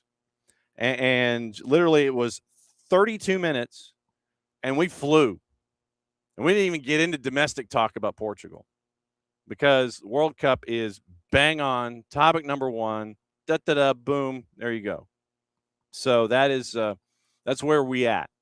But it's always great to catch up with him. And yes, we are trying to finalize the travel plans, so I can, roughly 2 weeks from today, somewhere in that neighborhood, fly down to Orlando, grab a cooler that's probably going to have a boatload of either dry ice or electrical tape or both, and then take it to a hotel room in Central Florida, not open it, and then have it ready for the drive back from Orlando in a rental car, because I can't put it on another plane. Getting it from Peru to Orlando on a plane, you got to do that. Going from Orlando back to Atlanta, that's driving. That is the plan. When we know our plans, you will know them. But in a perfect world, on the 16th of this month, in 2 weeks, I will be flying to Orlando, Florida after the morning show to connect on the lily pad international airport that is MCO, to get stuff, to have it sit in a cooler so I can put it in a rental car and drive it back to Atlanta for the World Cup final on the 19th. So, yes, travel plans are being adjusted and adjudicated and trying to figure it all out.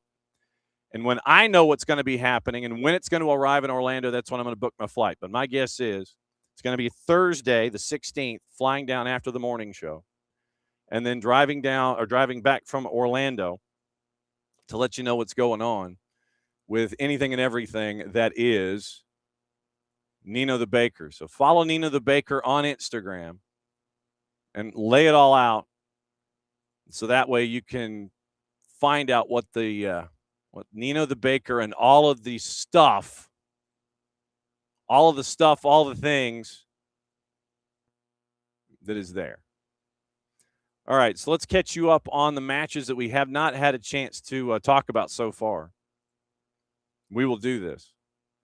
So now, and Alex is like, yeah, and Alex was, when Nino was busting out all of his stats, about everything Harry Kane. Alex making the point, still drops to help others and creates. All of those numbers and still this. And yeah, Abby was mentioning a field of 64. We're going to get there at some point. And you're going to have your growing pains with it. I think 64 should be a limit, but when you have agencies and networks that see dollar signs and financials, then that was what they saw with 48. You can do 64. Might take a little longer in the calendar sense, but it's coming. Much like we know about the 24-team CFP playoff, college football, the CFP college football playoff. 24-team CFP is coming. 64-team World Cup is coming on the men's side. Guarantee it. All right, so we went through the first two games of the action. Yeah, well, the last two. Sorry. The first two we covered were the last two. So let's go back to the first one. And we talked about it a little bit with Nino. And it was DR Congo and England to get you started on your day. Noon kick, team number 4 versus team 46. And early on, DR Congo found a way. And in looking at it, it looked like, and it was a great distraction by Johan Vissa, where 7th minute, Vissa's coming in from the inside left channel, and then what he does is he does an in route. Literally, he does a slant, and he draws center backs to him, and Elliot Anderson gets lost in the sauce. Anderson gets lost, doesn't do anything to react to it. Then Brian Sapenga comes in from behind, and it's 1-0.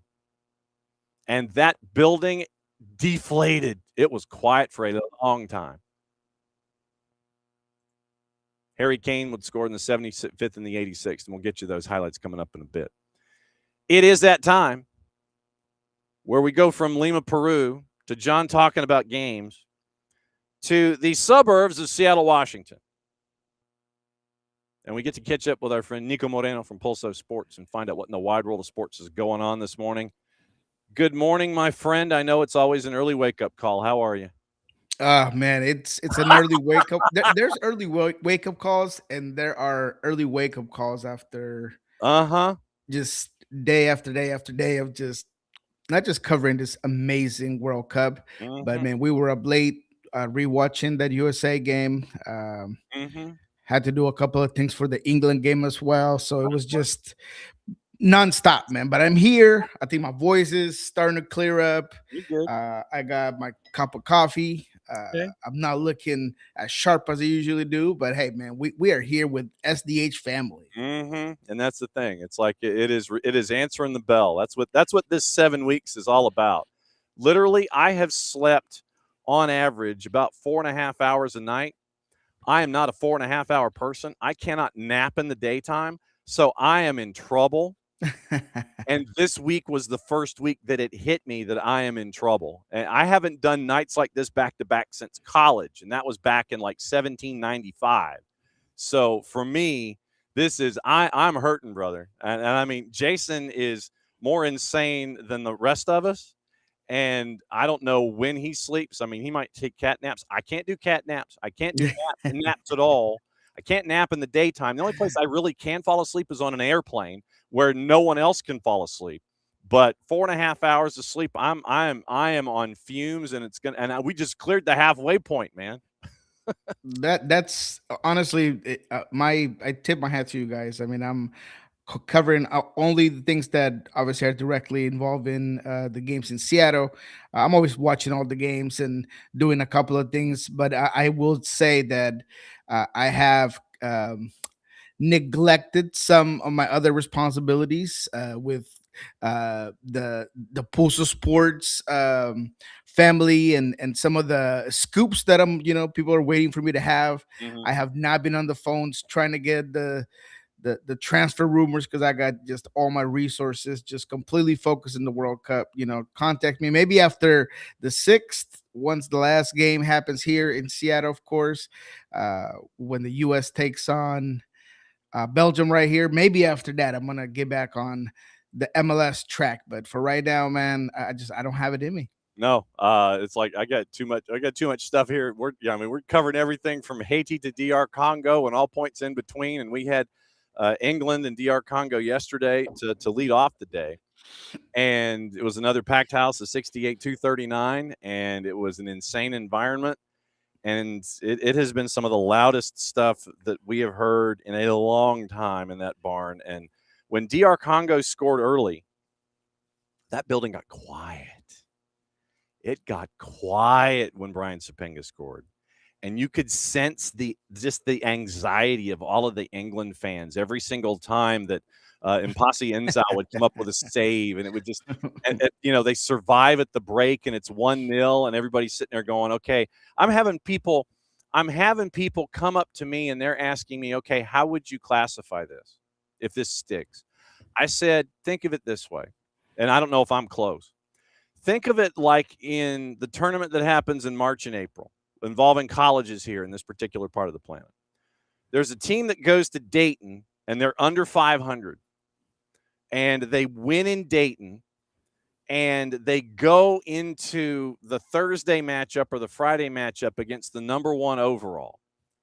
And they beat the number 1 overall seed in the tournament and send them home. That's what it was feeling like if it was going to play out that way. I know that the folks from DR Congo would sit there and say, well, we're not a 16 seed, and we're not below 500. No, you're not. You're a hell of a team. Don't get me wrong with what Sebastian Desaab has done with DR Congo, with Vissa, and a backline that a lot of folks were kind of sitting there going, hey, wait a minute. This backline's pretty good. Well, you sit there and you go, well, first off, Noah Siddiqui plays in the Premier League, and Aaron Wan-Bissaka plays in the Premier League, and Axel Tuanzebe plays in the Premier League. So 3 of the 4 dudes that are either back there at center back or one of your midfielders, it's the Premier League exposures. You have 4 starters in the Premier League on this roster. So it's not like that you're just wandering into frickin' Ralph's and getting Ralph's brand potato chips. That's not what you're getting here, Yeah, and Johan Wissa plays in the Premier, and we knew these guys, right? But I was completely amazed by what Impasi was able to do at goal yesterday. I mean, the man put his whole body on the line, and I do mean his whole body on the line for a couple of shots. But, it was just the willingness to have a system that works, put your emotions in check, being able to really outperform, outduel, out physical the opposition. I also think that there were some questionable calls on England starting 11, and I think you saw that once the substitutions came on. I thought Gordon was a guy that should have not been benched, and when he came in, I mean, he essentially is the one who sets up Harry Kane for that first goal. Yep. So those are the things that maybe you question, but you can't take anything away from Congo. And I think if this World Cup has taught us anything, is that you can minimize the gap between the bigger nations as long as you understand what makes your team work, what type of system works for your guys, the way that you approach that game, and pragmatism has paid off, for a lot of the time. That's how Paraguay beat Germany, right? And last night's game, Senegal, they had the game on Belgium, right? With, I think at the time, maybe they had 40 or 30% possession, but they were the more dangerous team. I mean, at the end of the day, the XG, for those of you XG fans, I'm not, but it's fine. It was 3.5 XG expected for Senegal, who got 2 goals, and 1.8 for Belgium, that got 3 goals. So I don't know, make it make sense, but that's just the way that game happened. So pragmatism, understanding your system, being able to just forget the hierarchy of certain teams and not seeing a badge that's above you. I feel like I'm seeing that more often in this World Cup. And you've had some really, really good games, from Morocco to Japan, Brazil, to, all of these Paraguay, Germany. All of these games that you've seen are tribute to that. Yeah, and I think that a lot of folks were sitting there and they were kind of poo-pooing the idea of it going to a 48-team field. Oh, I don't know about this. We're going to get a lot of blowouts. You did get a couple. Curacao, I was one of those guys. Yeah. Well, I mean, Curacao, the Curacao-Germany game sticks out, obviously. But remember that Curacao had equalized that game at 1 in Houston. And that building completely and totally turned at that point. Absolutely turned. And you end up with, it was 7-1, but Curacao equalizes in the 20s, and that building freaked. That the whole World Cup covering community, we were like, man, Curaçao's got an equalizer. It's 1-1. Yes, at that point, Germany was like, yeah, okay, we're done here. And then they put the pedal down. They get 6 and they win 7-1. Tunisia, when they got blown out 5-0, there were other issues in play. It wasn't necessarily something where it was they're bad and the other team is just that much better than them. But there were other things at play in Tunisia that created the 5-0 result. And to your point about Germany, it appears that the DFB has told Julian Nagelsmann this morning that he probably should look for other work. So, and that's the polite way of saying it. It's like, bruh, you might want to update your CV. So keep an eye on Germany going forward, because now it might be that Jurgen Klopp might have hit a button with Jurgen Klopp to where he might be the first guy they call. And if you agree to terms, then Klopp would be the one to come in to replace Nagelsmann. So that's all floating out there in the ether this morning. But I think that with a 48-team field, we realized when you have 9 of 10 teams from Africa advance, that the world is a lot smaller than we thought. And the margins are smaller than we thought. And Africa, I think, is that example of that.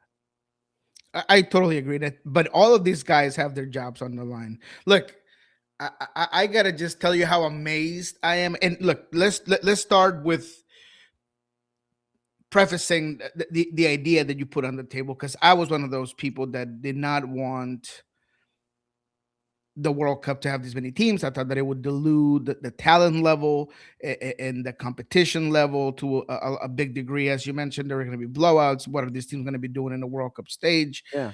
But I find myself not just admitting that I was wrong, but that I was dead wrong. I mean, the storylines that we've seen from Cape Verde to Curacao to just seeing the fan bases be so proud in the global stage, and all they want to do is just wave their flags and chant their songs and put on their jerseys, and then the soccer on the field has been phenomenal. And as I mentioned, regardless of the fashion that they decide to approach, not everybody needs to be tiki-taka. Not everybody needs to do the European style of play. I mean, you could just have your own way to just give your team the best chances to win. So it's been amazing. And all that to say that yesterday at Seattle Stadium, watching Senegal, it was like everybody in that stadium that maybe wasn't already going for Senegal, all the neutrals, they were going for Senegal. I mean, there was a Senegal chant that hit so loud when Belgium finally equalized, and I think everybody wanted to see Senegal go through, and they're just trying to show support and trying to get this team to react.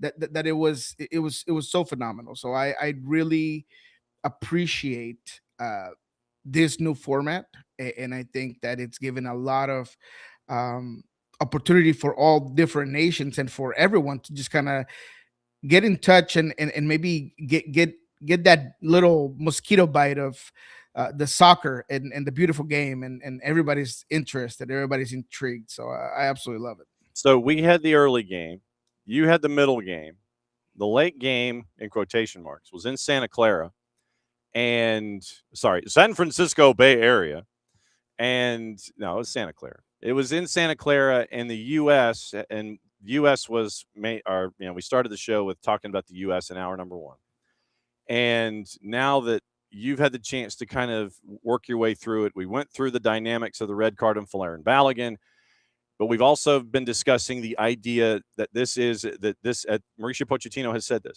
this group is a family.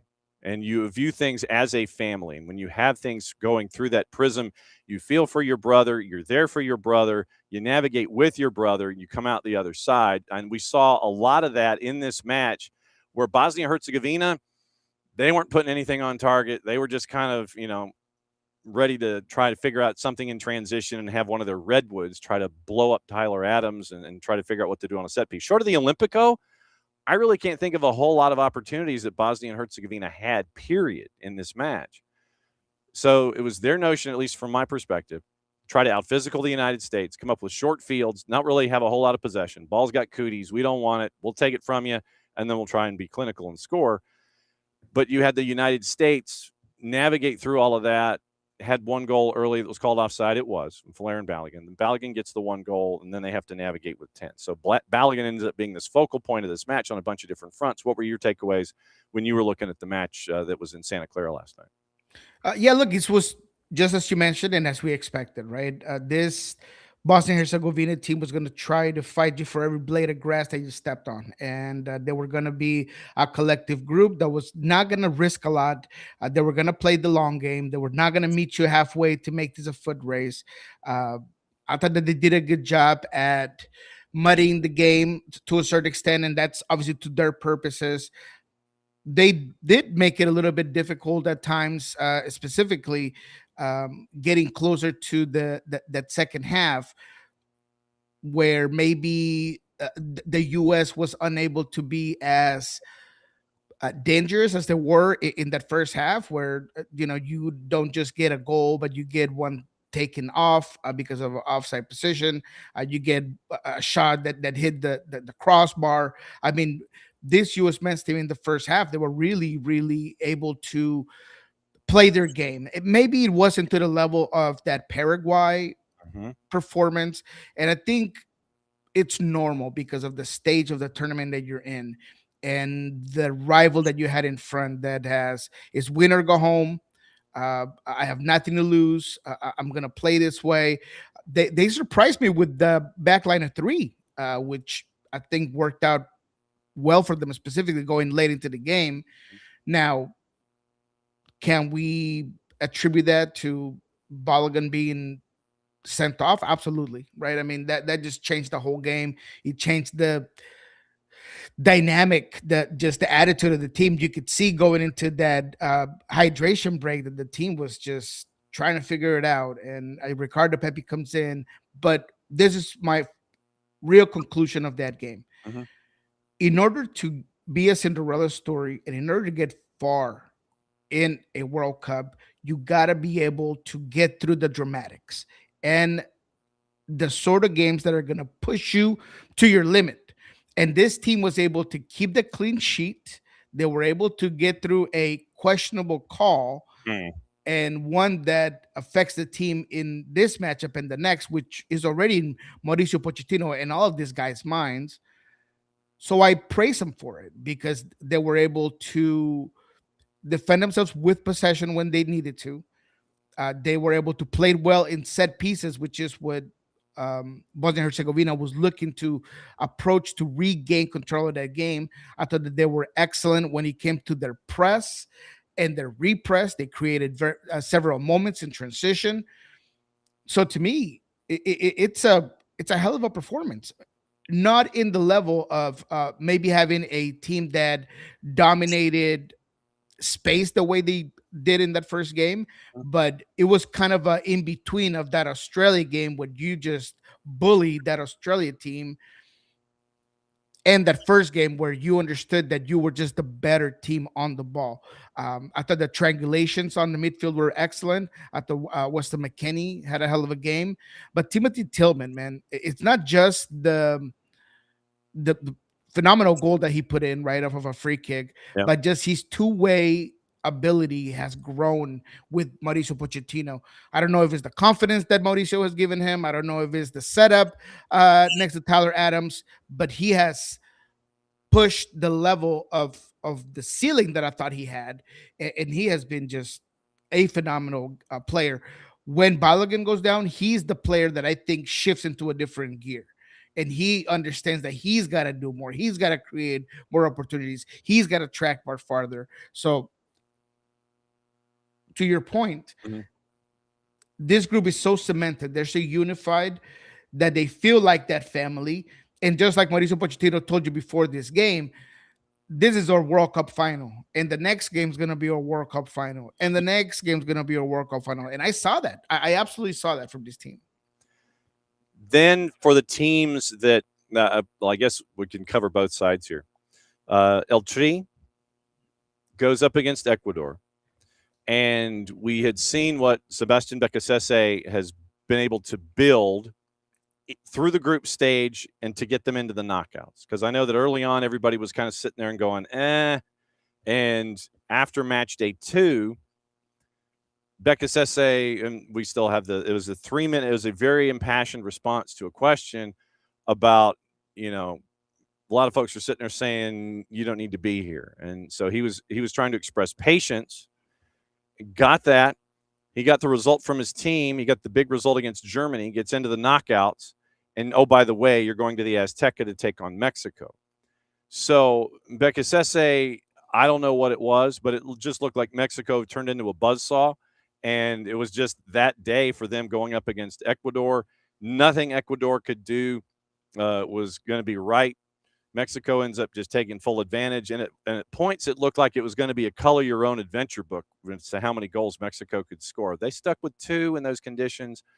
And by the end of it all yesterday, it was announced that Sebastian Becasese is now looking for a new gig. When you look at El Tri and then when you look at Becasese, and if you even want to include Marcelo Bielsa into this in Uruguay and all the others, what has gone into your what are you thinking about here with Central and South America in the tournament? Before I praise Mexico for having the best performance of their World Cup run so far, I will say that Becasese had lost the fan base already. Oh, wow. And it's unfortunate because, as I've said in this show 1,000 times, South American soccer passion a lot of times surpasses humanity and simple understanding of that's not just a soccer coach, it's a human being. And his wife had been attacked, like verbally, that she had gotten into it with several Ecuadorian fans, specifically after the Curacao game. And you could kind of see all that wearing him down. And even after the Germany game, that was a historic win, that should have been a day of celebration, I could still feel like he knew it wasn't quite over. Yeah. And does this Ecuador team have a lot of talent? Absolutely. They have a lot of quality players, but there was an understanding that I thought I had and everybody had, that on offense, they lacked a little bit of punch. So going into this Mexico game, that was my big question mark, right? This team, solid in the back line, very good in midfield, not so much up top. But the reality is that Mexico took it to you from the very beginning, and they had their best performance because the intensity level was higher than in any of those games. And you hit first and you did not stop hitting. Talking about Mexico, they exposed the flanks. They made Pacho and Hincapié uncomfortable the entire game. They had them on their heels. Julian Quiñones, who I am so happy for him to have gotten this opportunity with Mexico because he's such a talented soccer player, breakup player for Mexico. He was unbelievable, just coming from the outside channels back inside, the goal that he gets. I mean, the way that he accelerates to that ball on that first goal, the way that he gets into the 18, the way that he creates his own space and then puts the ball in the back of the net, that's a phenomenal goal, right? And you could have as much talent as you can, but when you have a player that understands momentum and understands how to attack your back line, sometimes you just got to just tip your hat. So Ecuador fans were losing their mind because they thought that going into this game, at the very least, you were going to push it to PKs or extra time because you had such a solid back line. I thought that Pedro Vite and Caicedo, they had very irregular games, specifically moving forward. They were doing a lot of defending, a lot of tracking back, but they were not getting into the offensive spaces that they should have. So I just don't know if the whole team was bought in on Becasese, and if everything that had already happened before that had taken some of that belief. But no matter what, Mexico was better throughout the entirety of that game. They were better on offense, they were better on defense. They were dominating set pieces, which was crazy to me because I thought that Ecuador, at the very least, because of their size and their talent level, was going to have that on lock, but they didn't. So credit to Aguirre for putting these guys at the right time. Gil Mora had a phenomenal game as well. I thought that he was creative. He was difficult to contain. He was getting so many good looks.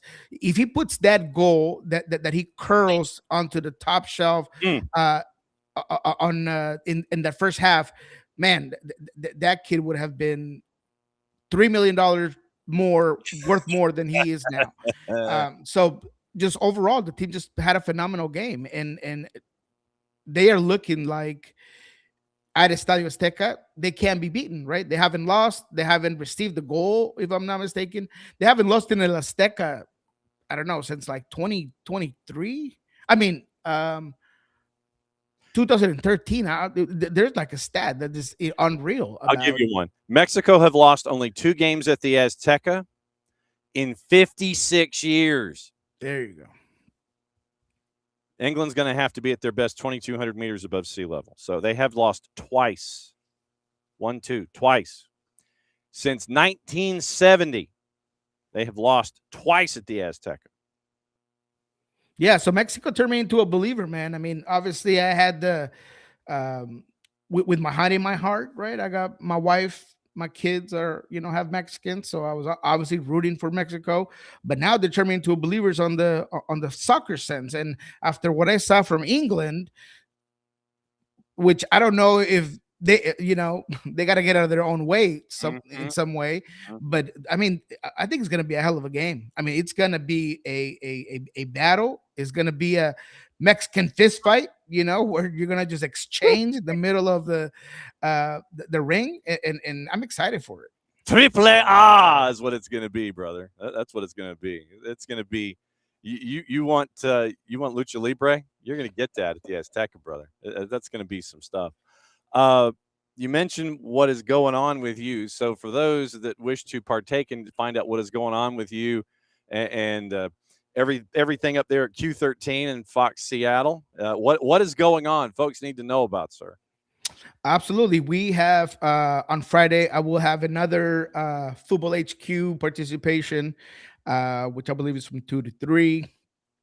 I will be next week on Monday, of course, at the stadium, which apparently now will also have the commander-in-chief. So I will be arriving to the stadium maybe 4 hours in advance because it's going to be insane on Monday. I'm going to have a pregame show with Fox 13.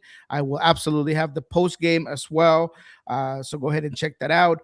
We are going to be doing a What We Learned This Week also with Jeremiah Oshan because we're trying to regain some ground, getting closer to the MLS season because the Sounders will play the Timbers in their first game. So we're going to talk, obviously, what really matters, which is that USA versus Belgium game. We're going to talk a little bit about the experience that we've had overall here with the fans. And we're going to touch some things on the Sounders. So go ahead and wait for that as well. And then on Monday, Love and Scorchers kickoff with Ari Lillenwall, where we'll break down everything, all the craziness from the weekend. And of course, will be the preview to that USA versus Belgium as well. And we will have you back in a week's time where we will both be as coherent as we are now to discuss said match. And heading into the round of 8 after that. You're on your first cup of coffee, or are you on your second? I'm on my first, man. I'm telling you, I woke up and I was like, man, I gotta get a cup of coffee. I gotta try to figure out my voice. Cause man, I think I did like maybe like 2-3 hours of talking yesterday. Yeah. So different segments, different shows, different things, pre-game, post-game. I mean, it was a lot going. So I felt it this morning. Yeah. Traditional medicinals, throat coat tea. That's what I use. And in the days like this where you're talking all the time, there's nothing wrong with low gear. There's nothing wrong climbing the mountain when you're going past the Boeing facility and you're heading into downtown. There's nothing wrong with going up that hill in a low gear. So I like that. That's Hit that cruise control. I dig it. Finish your first cup of coffee, but yeah, traditional medicinals, throat coat tea, and take it with you on set. So you will have it with you, especially when you're hanging out with Ron and Q13. As always, my friend, it's great to see you. Love as always from this coast to your coast, and we will catch up with you after USA and Belgium, brother. That's going to be fun. Just go enjoy the rest of your day. Catch your breath a little bit. We'll catch up with you on the flip side. Appreciate you, boss. There he goes, Niko Moreno. And all right, so where were we? We need to. We got stuff out of Major League Soccer we got to get into. This basically came across the desk, and so I feel like we need to discuss it. And I've got to find my drop. Here we go. If I could hit it, you hit the button and it doesn't want to respond. How about now?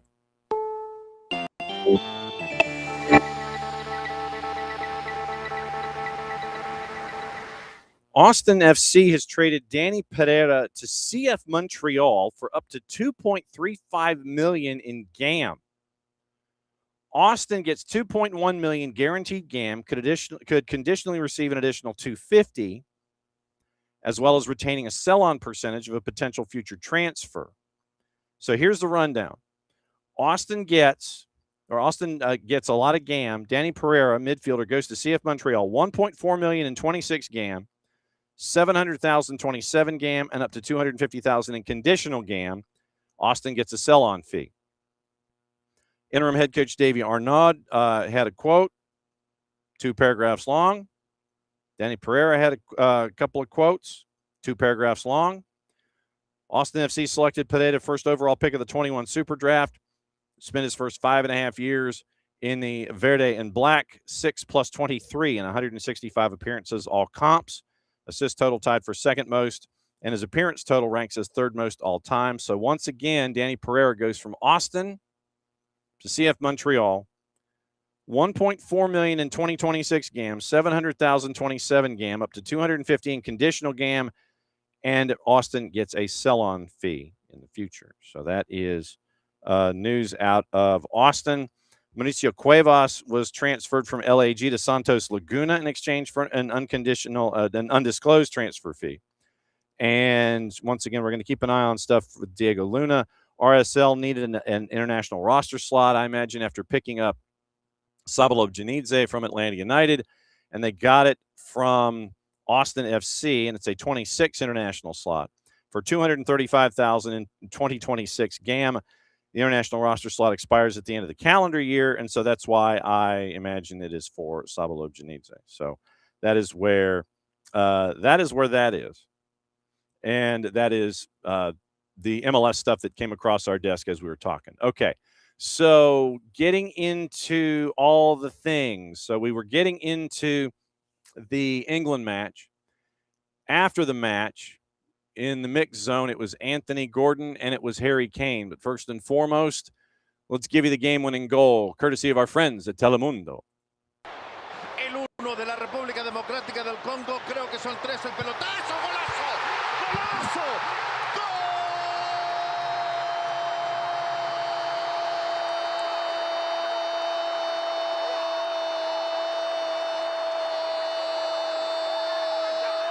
¡Qué gol!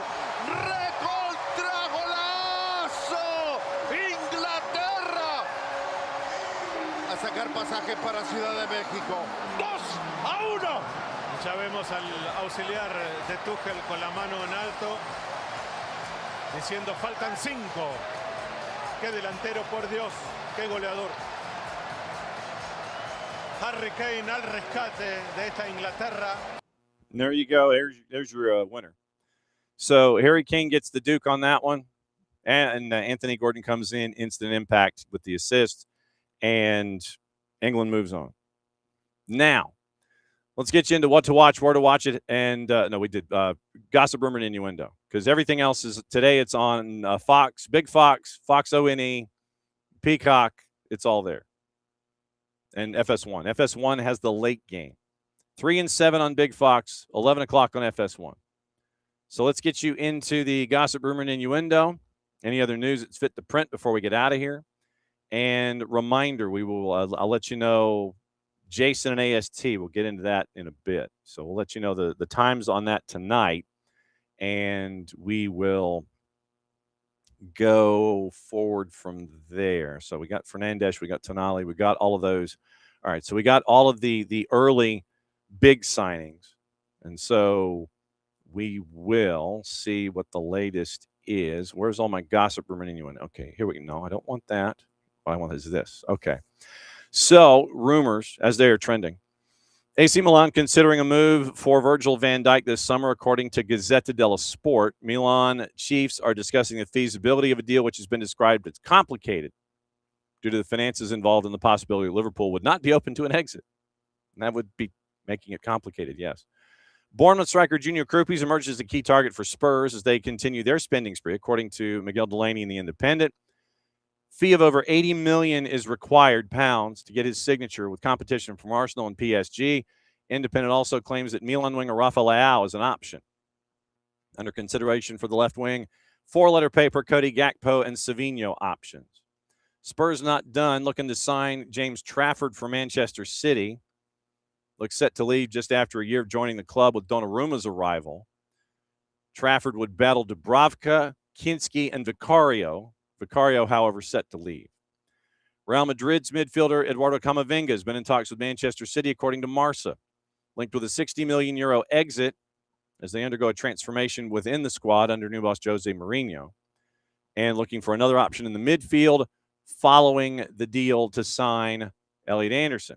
Tonali linked, joining Spurs, though. Lille teenager Ayoub Bouadi has also been on City's radar. Team Talk says Bournemouth have told Arsenal, Liverpool, and Manchester United they're not going to sanction a summer exit for Alex Scott.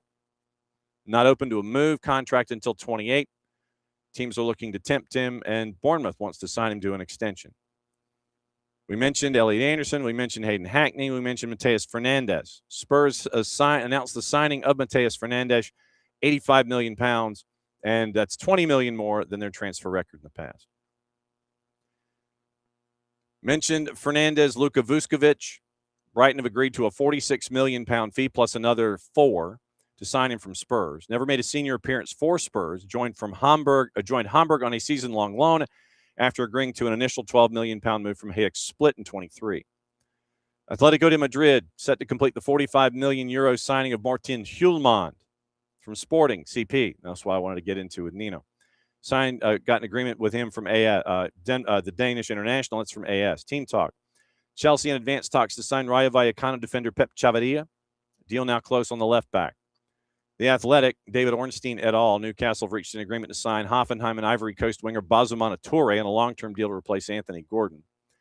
Jurgen Klopp has an exit clause in his contract with Red Bull Group that can be triggered if he wants to become the Germany national team boss. That's from Florian Plettenberg. Ekrem Konur, Bayern monitoring a possible deal to sign Vinicius Jr. in the summer as he enters the final year of his deal. Ollie Watkins has emerged as a potential transfer target for Fenerbahce. Talks for the Villa striker not expected until after the World Cup with England. And Nicolas Shearer has Juve keeper Michele Di Gregorio willing to stay at the club despite links with a possible exit.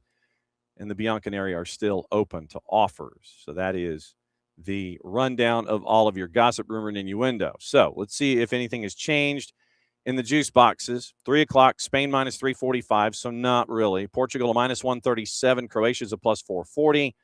Portugal looks like they might have slightly been more favorited. And Switzerland from even money plus 100, they're now on the minus side at a minus 110. Draws a plus 229, and Algeria to win is a plus 359. We know what city and what state will be rooting for Algeria later today. What have I missed? Let's see. Thanks to Bart Keeler for dropping in and doing so in the emergency setting of what happened last night. And it was great, the fantastic crowd. It was wall-to-wall people last night in Decatur at Decatur Watch Fest. So kudos to how it's been structured. And they're doing a fantastic job. We've caught up with them twice. We'll catch up with them after everything is done, and we'll have a bit of a postmortem there. And we'll find out what is the latest with everything involving Decatur Watch Fest and successes and what they've learned, all of that stuff coming up in a bit. Reminder, the Medio is up and running on the Discord for Picks of the Week.